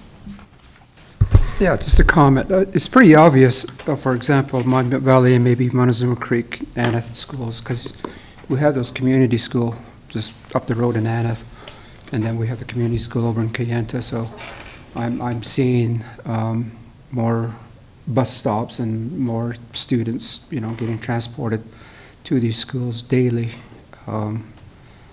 So I know that's where a lot of our students are going, to the schools next door. Why, I don't know. So we do need to recruit. There you go. And, you know, Utah's growing. Some of that may be retirees moving from out of state into Utah, but also families decrease in size as the generations go. But we are also having more students families choose homeschool for various reasons. I mean, those reasons are all over the board why they would homeschool. And that's statewide, actually nationwide. And so school districts are losing students to those kinds of things as well. And so, you know, anytime we can find out why and if we can provide services that would have them return to our schools would be an advantage to hopefully them and us. But, you know, it's got to be a win-win for both if that way. But that's a lot of the reason why enrollment is dropping statewide is because of alternatives, either private school or homeschool or things that are competing against us. So, you know, we just got to compete in the way that would compel them to want to come to our school district and find out in good communication with the families and getting them to see, you know, if we have value, then they'll come. I think there's a data point with that with the state, because if you see, you know, that charter schools have had a slight increase in enrollment versus, you know, our typical LEAs. So there is, where we've had a slight decrease, they have had a slight increase. So some of that may be going to a charter school. Yes, alternative schools. And maybe another factor might be the coming school vouchers.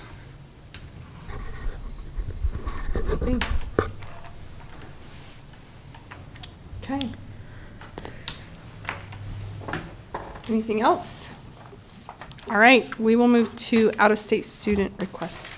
Superintendent. Okay, so this is the students that are on there are all one family. When we did our out-of-state student audit, we found that this family had not submitted approval from the board. They have been attending school since August, so we're now bringing these applications to you. It may look a little confusing. They are on the Arizona side of Monument Valley. They are not in Utah, so while they have a P.O. box and it looks like how they filled out the form, they are in Kayenta School District boundaries, so just want to make sure that that is clear. Okay.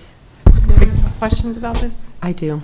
I am pulling this up now, and I don't have the the attachments anymore. I don't know why, but I read them carefully. So if they submitted forms signed by a parent with addresses in Utah, don't we need to have them fill out forms with accurate addresses in Arizona if we're considering allowing them to attend? Yes, and before we would sign off on this form, if you approve them, it will be changed to Arizona, because I don't know, I'm not going to assume, but the form is not filled out completely accurate, the first form. The second form is where it says they are in Kayenta School District, and they're requesting, so the agreement says Kayenta on it, but that form should say Arizona, not Utah.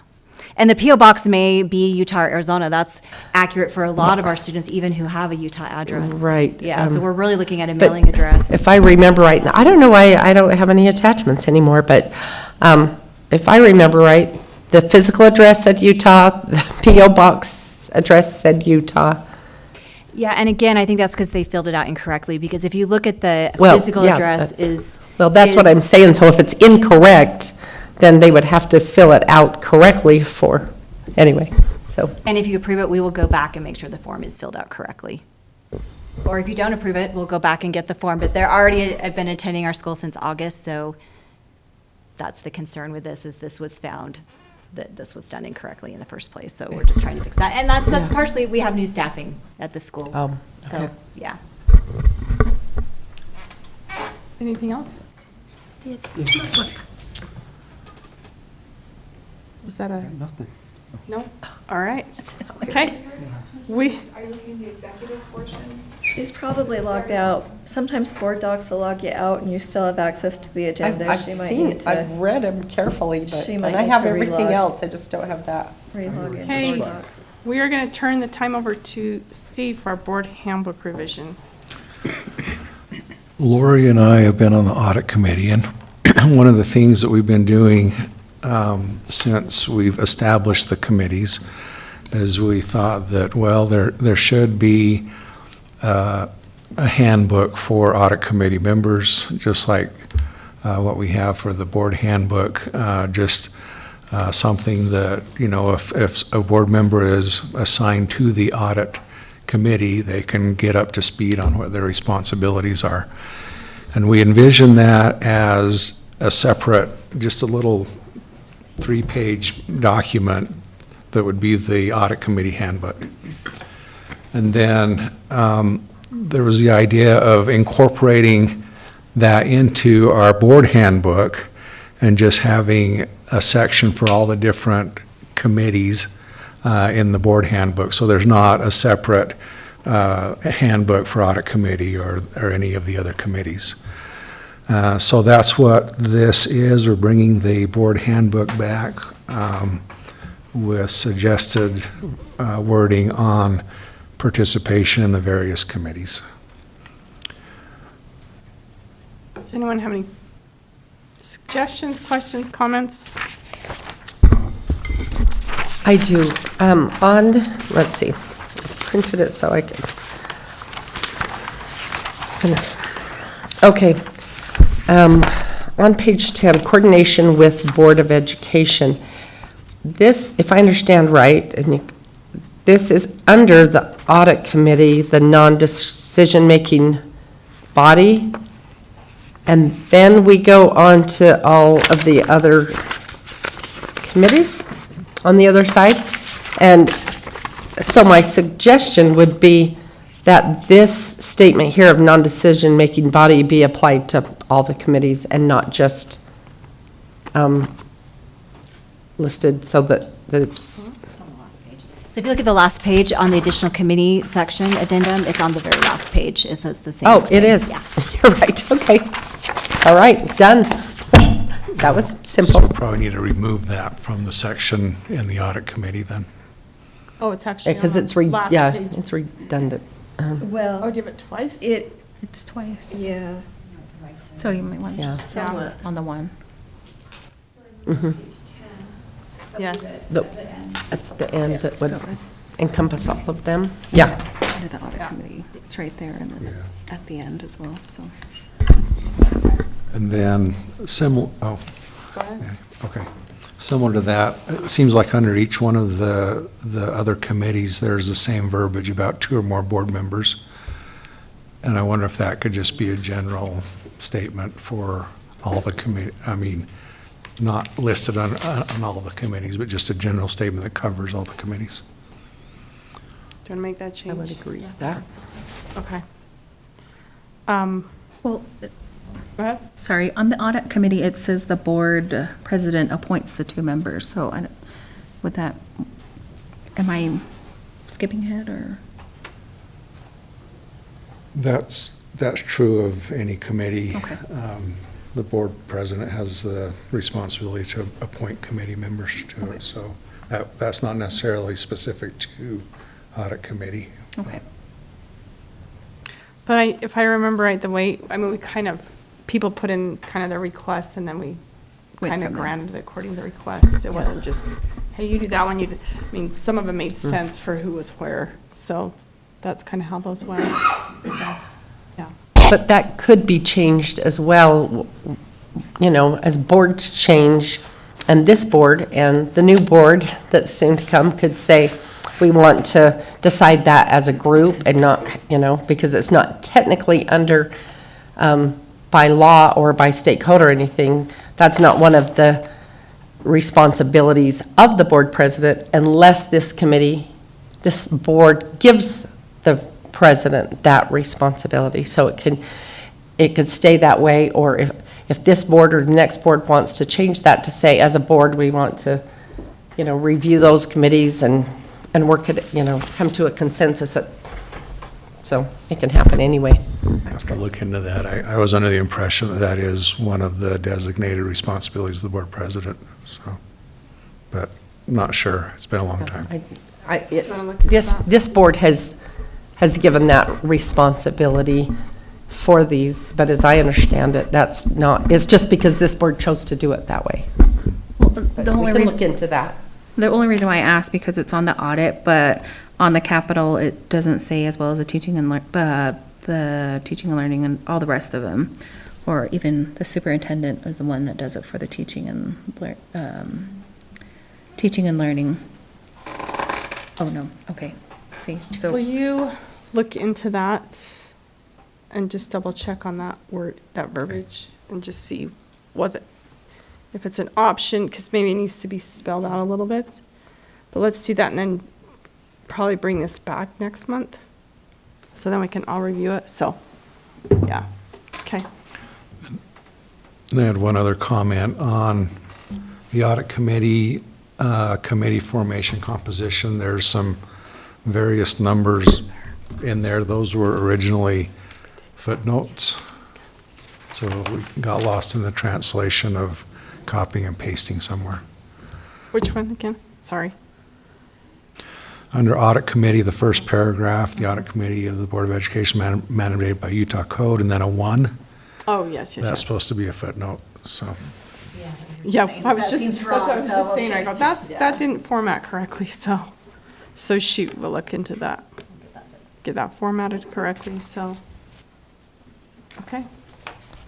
And then we'll bring this back for another review next month. Okay? Anything else? All right, since Mr. Pemberton is not here, you can take I'll his jump right in. responsibility, his next 2 items. Yep, so this was just going to be a brief overview of the capital projects. So we're super excited about Montezuma Creek and the playground. You can see some pictures from before and the updated playground. It is in use and the students are loving it. So that's an exciting change for Montezuma Creek Elementary. And then let's go ahead and play the video, Erin, for Blanding Elementary.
So I just let you know that everything remains on schedule for Blanding Elementary, so that's exciting. And the goal is to have all of the slabs poured by Thanksgiving.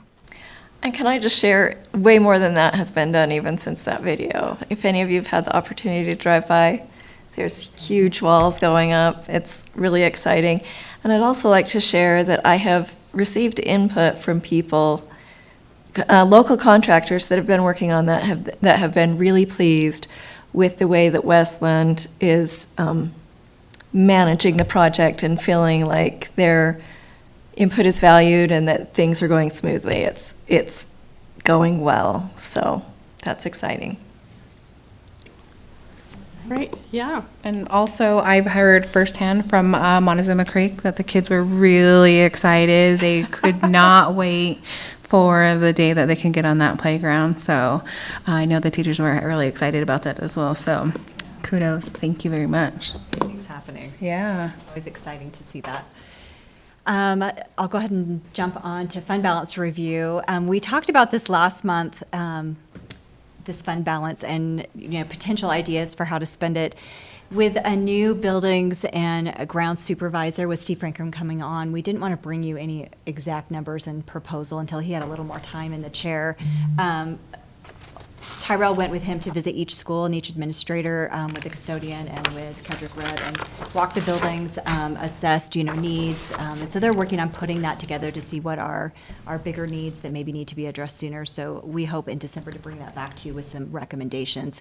I did also just attach to the agenda, just copied and pasted, and this isn't all-inclusive, but these are some of the really big capital items from school safety that are part of that legislation from House Bill 84. So just wanted to kind of give you, I've got to get to the right place, just kind of an idea of some of the things we're looking at. One of the things that seems like a small thing, but if you look at D, internal classroom door locks. So we have completed 9 of our school safety assessments. We still have a few left that will be completed in the next week or so. But when you look at D, it seems like not a big deal. We have locking classroom doors. But what the legislation is saying specifically for that one is the door has to be able to be locked from the inside. So it's not with a key. So if a student's in there, if anyone's in there, they can just push the lock and turn the lock or whatever. So you're looking at a expense for that door could be around $200 per door to replace those. So when you add that up for how many, that's for instructional space. So that could be any classroom, computer lab, special education room, all of those spaces that students go into for learning, that's going to be a requirement. So that could be a significant cost for our district. So just kind of wanted to highlight a few of those things that we'll be looking at. And again, in December, we'll come back with some more information and some actual recommendations of maybe how this could look, breaking this out, thinking about the board's, guidance from last time of what you wanted.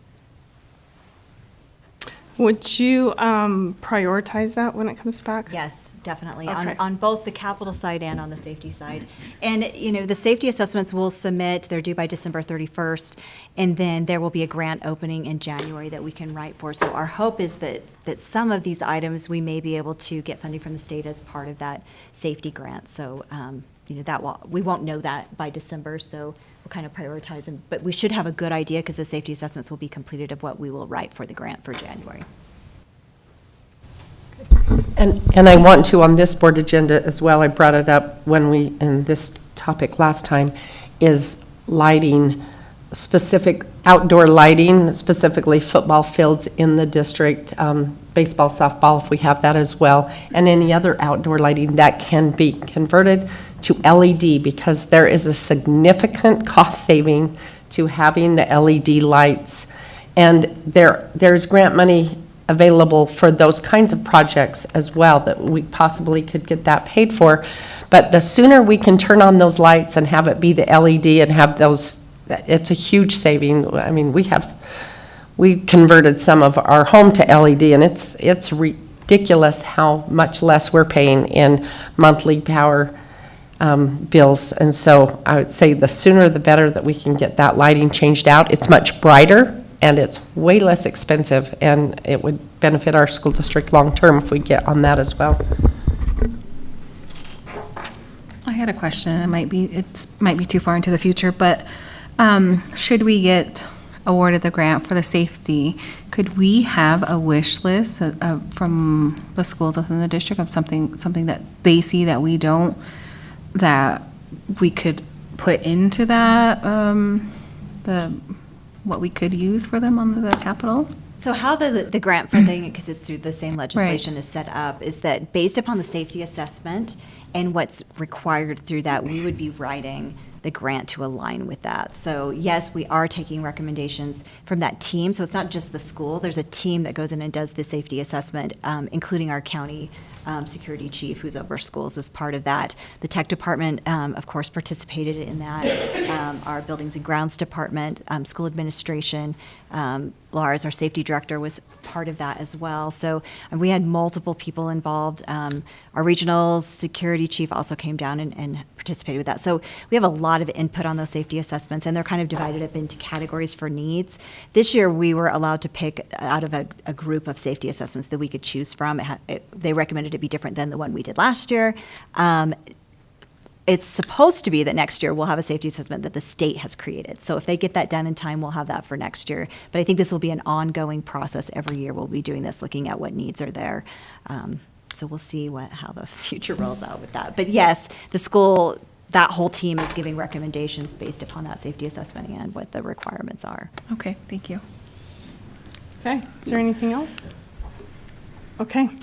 Our last item, and then we will probably break, is a closed session clarification about our evaluation process. So I actually wrote down some notes regarding this, just to make some clarifications. So it sounded like we had a concern with our closed session last month, and so our board went into closed session for the discussion of personnel.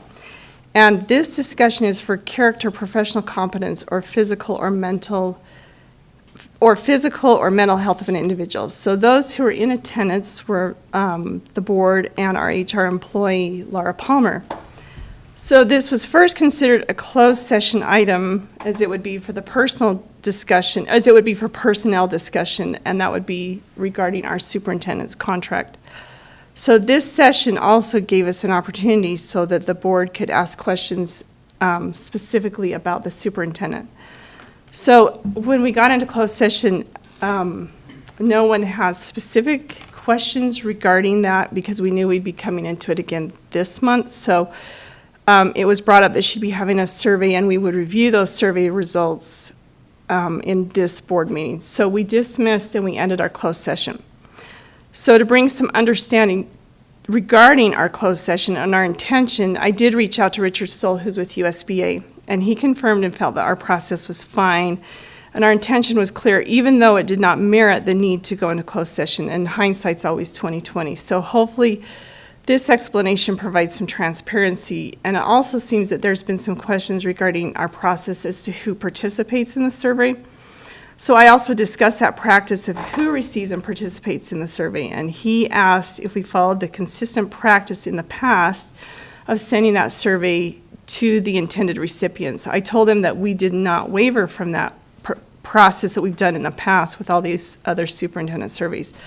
So he said that it was then expected that the survey would be sent to the intended recipients, and so Laura sent it out, and now we have the results to review in our upcoming closed session. So if the floor is open if we want to discuss that. Each year or every other year, superintendents and business administrators' contracts used to be offset, so one was 1 year and one was the next year, but they're on the same year now. When Ron Nilsson retired early, and so when we appointed Christy as our new superintendent, we did a 2 year. I mean, I didn't even realize this till we talked about it last month, that they were on the same schedule, and so that's a whole different thing. But I learned that last time. But the board has some real specific responsibilities. One is to create policy and approve policy. And another one is to set the budget and the tax rate. And then the last one, or one of the three, is to evaluate and hire superintendents and business administrators. And every district in the state has those same responsibilities. We don't make them up here at San Juan School District. And so as this board, and it will change in January, but each board should be asked how, our board should be asked, each board should come up with how the survey should, what this board decides. This board is the one who makes those decisions. Unless this board defers and says we want somebody else to make that decision for us. For instance, HR, go ahead and make those decisions, decide the questions, and decide who you want to send it out to, and then once it's sent out, we'll look at that. So this board has that option, but I will completely disagree with Richard Stoll being the person who's asked how the survey should be, because he doesn't have the responsibility, wasn't elected in San Juan School District, to for that specific thing. So each board can do it the way they want. So this board can say, HR, take care of that. We'll look at the surveys. We don't care who you send it to. We don't care what the questions are. We don't care to look at them. Or it can say, we want to be involved in those questions. And I mean, it's just each board has that responsibility. So there's no one way to do it. And it doesn't make any sense that that any board would say, or that we need to do it the way the last board did it, or the board before that, or the board before that, because everybody is elected by a new set of constituents that may, become the age of voters. They may move into the county, those types of things. So Richard Stoll is not the person to make that decision. This board is, and each person is, entitled to their own opinions. But that's the discussion that I believe should happen, is just how we want to evaluate, or if we want to pass that on to somebody else, this board has the right to do that as well. Any more comments?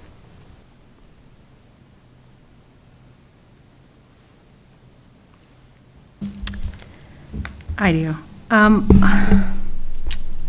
If us as a board has a right to make this decision, we made a decision on how it was going to be handled, but for me, it seems like we want to go back because it wasn't the way the one board member wanted it to go, or two board members, when we're a board of 6 right now. So we already came to a decision on how it's going to be. Why do we want to go back on it? But the argument is the board can make the decision on how it's going to go forth from here. So why are we going backwards when we should be going forward? And yes, of course, it will change come January, and that will be at the decision of us 3, because 3 are leaving.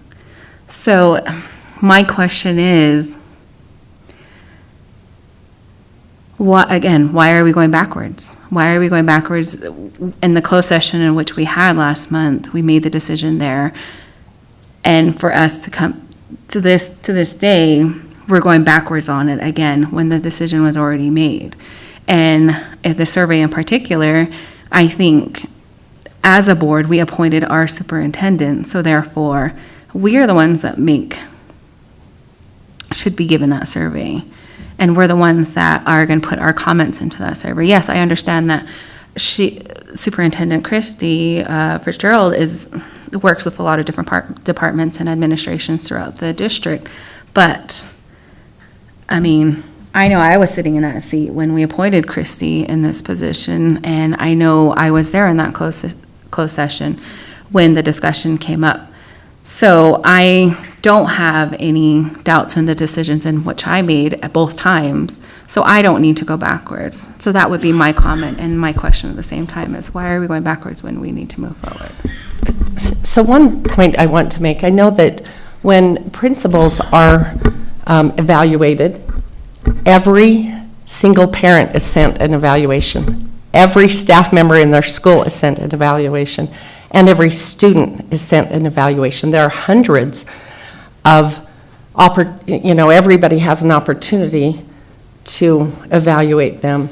And I understood from our discussion in closed session about the evaluations that it would go to vice principals and principals, and that it would go to all directors. And where's Laura? We don't have any answers. How many people were this sent to? And and school district employees and. Point of order. Mary, just a moment. He's calling the point of order. I'm calling the Sorry. past closed session. We are discussing.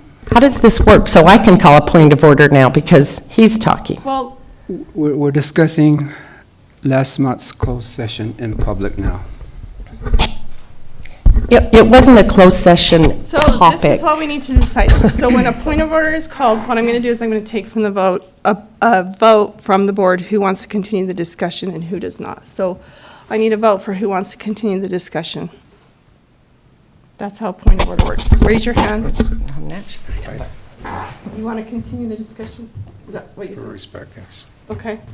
Okay. Well, we're at an impasse. Oh, wait, who against? I'm going to abstain. I was not at closed session meeting. last Okay. month. Go ahead, Dan, I'm still. So we can let it continue, but we've got to be very careful what is said. So when it's out of line, we're going to have to call it. So, okay. A closed session? I'm sorry. So Yeah. this process, when we go into closed session, there is a lot of this that we will hammer out, which should be reserved for a closed session. Just a point of clarification, and we can say this. What Laura did is when she left, she was given instructions on what to do. So she did exactly what the board recommended for her to do. So that's where we're at. So where we are at is that we now have an evaluation, we have the results, we will go into closed session to discuss those results based on the information and guidance that we gave her. We never broke down I did. I asked specifically if all administrators at the school would get it, and she replied yes. I don't know who recalls what. but- Because I've had vice principals in the past say, we didn't get to, our supervisors, the secondary supervisors, we didn't get a survey. Why doesn't anybody care what we have to say? Why don't we get to fill out a survey? And so this time, that's why I specifically asked, because they specifically wanted to know why they didn't get one with the supervisors, so I did ask that specifically, and we were told that all directors would also get the survey, and all directors did not get the survey. And so I would like to know which department directors received the surveys. I'm not asking who didn't, because there's way more that didn't, as I understand. We didn't have teachers, parents. So I think to Anyway, clarify it's not in, the best thing to do is probably ask Laura what her understanding was so that we have her clarification. Is she coming down? Is it appropriate to do that in closed session, or does that need to be done here? That was gonna be my question. yeah. Well, it probably needs to be done in closed.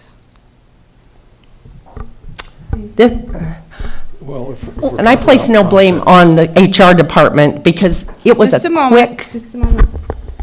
If we're talking about process, then that's not a closed session Correct. item. If we get into, okay, well, this is what, people said on the survey and so forth, and that is a closed session item. Processes, I don't think is. Go ahead. Colleen. My question is, would it be best for us to go into closed sessions, because it seems like there's specific questions and answers that need to be asked and told through that, and that's why I would think, would we need to go to closed session for that? So Laura. And that would further clarify a lot of. So realistically, in my mind, what I am seeing is probably to go into closed session to discuss the survey, and then if we feel it needs further, then we can make that decision at that point. Laura, would you just clarify what your understanding was with the superintendent survey, who it was to I feel go like to? I'm walking into this blind. I apologize. So I it's just step to out, clarify, so when we left, what did you feel your instructions were For the regarding the survey, superintendent's survey? I felt like my instructions were to send them to the principals and the directors. Okay. Okay, but can I clarify that, because you and I have talked, but in a public board meeting, it wasn't sent to all directors, just some directors. It was So- sent to district directors. And see, that's what happened in our closed session, as we talked about this, the lack of clarity and communication about who that would go to. So district directors, we assume that means all district directors, like and who that- work for the district, and I It is who did. a district director is, and then to expound on that more, and then I pulled up the email list of who the survey went to for Superintendent Lyman and Superintendent Nielsen, and that is who the survey went to were the exact same directors or their replacement. Right. But as I explained a little while ago, this board's responsible for that process. And we can say, send it to whoever you send it to in the past, we don't really care. Or we can say, we want specifically to get a larger, group. We want, like I was mentioning, principals, theirs goes to all staff, not just teachers, but all staff, all parents, and all students. There's a lot of people it goes to, and it gives, it just gives, in my opinion, it just gives, if we do something similar by sending it out to a lot of people, then it helps us do our job better by getting more information back. And so I understood, and it was a quick, our closed session was very quick. We didn't know the topic was coming up because it was in a closed session, so we didn't have any forethought. There was no, when we read through our agendas, we know what we're going to talk about, and we have material that we can read and be prepared for that topic. That topic we were not prepared for because it was in a closed session. And then there wasn't a lot of clarity because I asked specifically, and we were told all district directors, and to us, at least to me, that means everybody that has a director title who works for the district, and then also all principals, which even this parent survey says parent survey, but it really went to teacher survey. It really went to more than just teachers. And so when it says, we're not always consistent with labeling, and so we did not take the time in that closed session for this board to make the decisions. It was hasty, and it wasn't planned because we didn't have the topic listed. Go ahead, And so- Nelson. I still have a problem. It's in the handbook. Closed session conversation should be left in closed session. We keep referring back to what was said in closed session, though I wasn't here. If this discussion is going to continue, I would like to step out, and I don't want to be part of this. So I think what we need to do as a board, we need to go into our closed session for the discussion of our personnel item that we have tonight. We can talk openly about the survey, and then afterwards, we can make some evaluation or decision regarding what we want to do beyond that point. I think that's probably the best starting point to be, is in, have that discussion prior, because I don't think we're going to come to a consensus because we haven't even discussed the evaluation. So I think that's what we need to do. Are we good with that? Agreed. Okay. All right. Thank you, Laura. So let's adjourn for now, and we will be back at 6 for our recognition awards and public comment.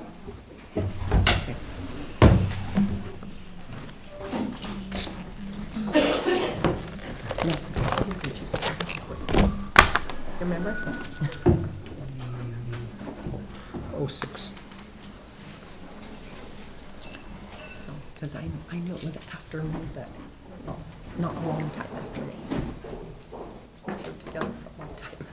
The drill. You've seen us do this many times.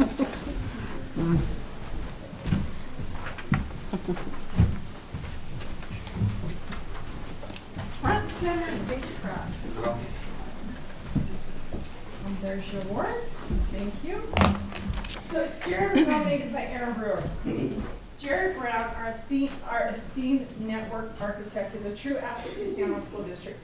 His extensive knowledge of network infrastructure. Infra. Was it infra or instra? Infra. Sorry, it is infra. We have a little bit of a, it didn't print very well. So I'm going to start that sentence over. His extensive knowledge of network infrastructure and unwavering dedication to our district have significantly enhanced our technological capabilities. Jared's patient and collaborative approach make him an invaluable resource for both students and staff alike. His willingness to tackle any problem thrown at him has made things once unthinkable a reality for the benefit of our students. We are truly fortunate to have Jared as a member of our team. And I would concur with that because technology is not my strong suit, so I certainly appreciate people that can do what you do, so thank you.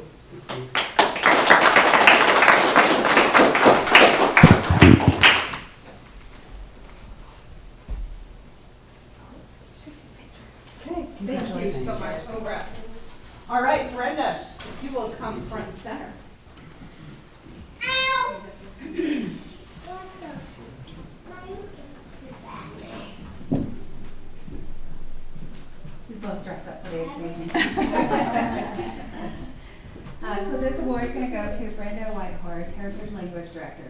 Brenda has worked very hard the past 2 years to help our heritage language programs excel. She is progressive in finding new ways to communicate with our parents and share information via social media.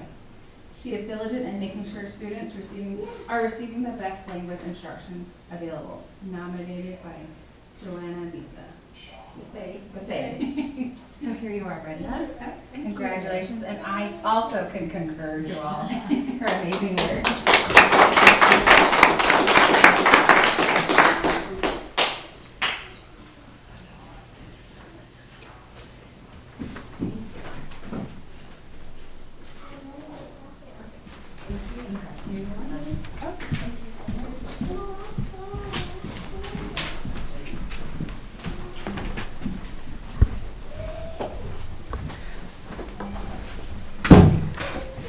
Congratulations to you both. We appreciate the work that you do for the San Juan School District and making it a great place for people to be. So you're welcome to stay, or you're also welcome to leave.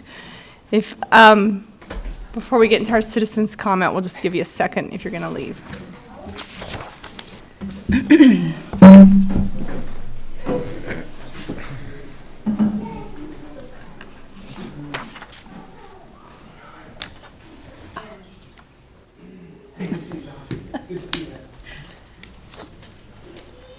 All right. We have a couple of public comments, but before we do, I'm going to read our introductions. So the purpose of the San Juan School District Board of Education meeting is for the board to conduct its business in public as provided by law. The San Juan School District Board of Education values and welcomes public comment. So time is allotted in our public meetings for such. However, to maximize its benefit, there must be structure and consistency to the practice. With that in mind, please know that public comments are limited to 3 minutes. Speakers may offer objective criticism of school operations and programs, but complaints about school personnel or other persons will not be allowed. Individuals expressing comments should not expect an immediate response from the board. Please understand that public comment period is not a debate, an interactive question and answer session, or a dispute resolution forum, but is an opportunity for you to express your comments, suggestions, and concerns to the board for our information and consideration. A member of the district staff will respond to patrons who request a follow-up meeting or information. So I do not have any request forms, but Eva has 2 emails that she will read, and we have a 3-minute time limit. Thanks, Eva. Okay, can you hear me all right? Okay. Yes. Our first comment is from David Hopkins. He works at Albert R. Lyman Middle School, and his comment is in regard to the technology report given by Aaron Brewer. He states, "Good evening. I'm currently running an esports program at ARL through Play VS League. I am wondering if the esports labs being created for the high schools in the district will be offered and available for the middle school as well. The Play VS League is making upgrades each year for middle school students to compete, and this has been a great turnout for students thus far. Currently, USU, U of U, and Weber State offer scholarships to students competing in esports for computer science degrees. This is an incredible opportunity for students at San Juan School District to be awarded scholarships that otherwise would be missed out with this program. Technology courses that are offered through Play VS also would open gateways for funding in computer science. Having an esports program for students at the middle school level creates players who are ready for high school competition and possibly scholarships to major universities. I hope this is something we will take a great interest in as a district and support our technology students. Thank you for your time. David Hopkins." And I would assume he would want some sort of response, at least acknowledge that. Okay, we've got that down. All right, thank you. The second comment is from Justin Red. He is an instructor at San Juan High School. "Dear school board and school district administrators, thank you for your service and dedication. My whole family loves and supports the San Juan School District. I would like to suggest the idea of having a full week for fall break for the following reasons. 1, Fall is the nicest season in San Juan County, and it would be nice to have more time to hunt, camp, and schedule family vacations during this time. 2, a longer fall break would give at least 1 week break for students and teachers to refresh after every quarter, possibly leading to less burnout for teachers and enhanced learning for students. And 3, absenteeism would possibly decrease because less families would need to take their children out of school to go on vacations like cruises and hunting trips during this time of year. Obviously, having more days off in the school year would necessitate sacrificing some days off at other times. The following are some ideas. Instead of taking Veterans Day off, use that day for a longer fall break. Veterans Day is an important day, but most places don't take it off, and while it's nice when it falls on a Friday or a Monday, it may encourage absenteeism on other days. Start school 2 days earlier with Veterans Day moved, or start 3 days earlier if you kept Veterans Day off. 2 days earlier would have the school year starting on a Monday and would not conflict with the fair for the other students. Or go to 2 or 3 days after Memorial Day. It's hard to get much learning done the last week of school. Maybe the 3 days after Memorial Day would be a better way of closing the year out. I tend not to support taking days away from Christmas break or other times due to the shortness of Christmas break traditionally. Every parent, teacher, or student I have brought this idea up to supports having a longer fall break, even though it means a little shorter summer. I believe when most see the benefits of a longer break in the fall, they would also support some of the other accommodations to make it happen.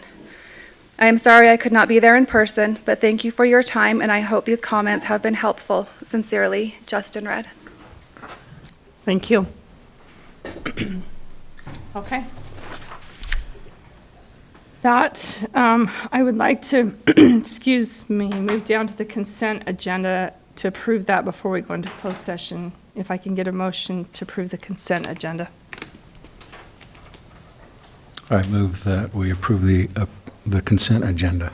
Can we have a motion by Steve? Do I have a second? Second. Any comments? Okay, all in favor? Aye. Okay, we need to go into closed session for the discussion of personnel, which could possibly include the discussion of character, professional competence, or physical or mental health of an individual. So can I get a motion to go in for the discussion of personnel? I make a motion to move to closed session for personnel. Okay, motion by Colleen. Do I have a second? I'll second that. Okay. Can we have a quick discussion? Because I'm just wondering, can we do some of these others while we've got some public here and then go into closed session after we've done the others? Because the closed session does say, I mean, we need to follow the agenda because we approved it, but closed session always says that may be moved to another part, and then it allows the people to be here, the public to be here while we do these other things? Or is there a reason we need to do that before we can handle, approving Native youth items, spend You want to move plans? to the action items? Yes, and wait to do a closed session because everybody gets kicked out. It just is a better flow, so I suggest that. We had some stuff we might want to talk about after closed session. Is that correct? Not really? Not that's on the, Okay. not that's I mean, on it the doesn't- action items, no. Doesn't affect Native Uh-uh. Youth Council. We could go No. right into those, so. So, I can't remember, Steve, we had the motion a second. Can we just, would you withdraw your motion? Can we just do that? I can't remember how we do it. If it's been seconded, then it's the motion of the board at that point. so Then we I have to vote it just, down. then we have to. Yes, so, okay, so Nan, roll call to go on a closed session. Nan Barton, yes. You I can think- say no. I think, We well, just have to take we just have to motion, we have to follow through Okay. with the motion. So you can say. okay, well, I don't know what I want to do, but yeah, no, it's fine. Nan Okay. Barton, no. So I do the same. If you'd Holly like- Manali, no. Steve Black, no. Lori Monahan. Nelson Yeldman, no. Barry Shumway, no. Okay, so we're going to continue with our agenda. let's go down to the possible action items. And if I can get a motion to approve the Native Youth Council, the request to attend the Mid-Year Unity Conference. This is not gonna get, just kidding. I'll make a motion to approve the Native Youth Council request to attend Mid-Year Unity Conference in Phoenix. Motion by, second, got those? Nelson, second. This was the motion by Coley. Okay, any discussion? No. Okay, all in favor? Aye. Aye. Any opposed? Okay. The spend plans for the FBLA for San Juan High and MHS for 2025, 2026 school year. I move to approve the spend plans for FBLA at San Juan High School and Monticello High School for year 2025. It just says 2025 on there. It should be for 2025. Okay, that's a typo. 2025, 2026. 2024, 2025. I mean, oh, okay, that's the type. Okay, let me start over. I move Sorry. to approve the spend plans at San Juan High School and Monticello High School, the FBLA spend plans at San Juan High, Monticello High for 2024, 2025. Sorry, I said that wrong. Okay, do I have a second? I'll second that. Okay, any discussion? All in favor? Aye. Any opposed? Mary, were you an aye? Yes. Okay. It looks like we don't need a motion on the calendar adoption because we have more information that's coming back. So, a motion on the out-of-state student request. So if I can get a motion to approve the out-of-state student requests. I would like to make a motion to request the out-of-state students in the Monument Valley area of 3 students. Okay, motion by Nelson, is a second? I'll second. Okay, any discussion? All in favor? Aye. Okay, any opposed? No. Board handbook will be coming back, fund balance will be coming back, and there's nothing for real property, so we are finished with our action items. Do you want to go ahead with the information? Yes, so board meeting will be December 11th at the district office and also broadcast virtually. Thanksgiving break will be November 27th through 29th. Okay, all right, now I need a motion to go into closed session for the discussion of personnel. I will make a motion to go into closed session to discuss personnel. Okay, do I have a second? I'll second. Pauline, okay, roll call. We'll start with you now. Nan Barton, yes. Coley Manelli, yes. Steve Black, yes. Lori Mon, yes? Nelson Yeldman, yes. Mary Shumway, yes. Okay. All right, thank you, those of you that have joined us. I'll be right back. I'm grabbing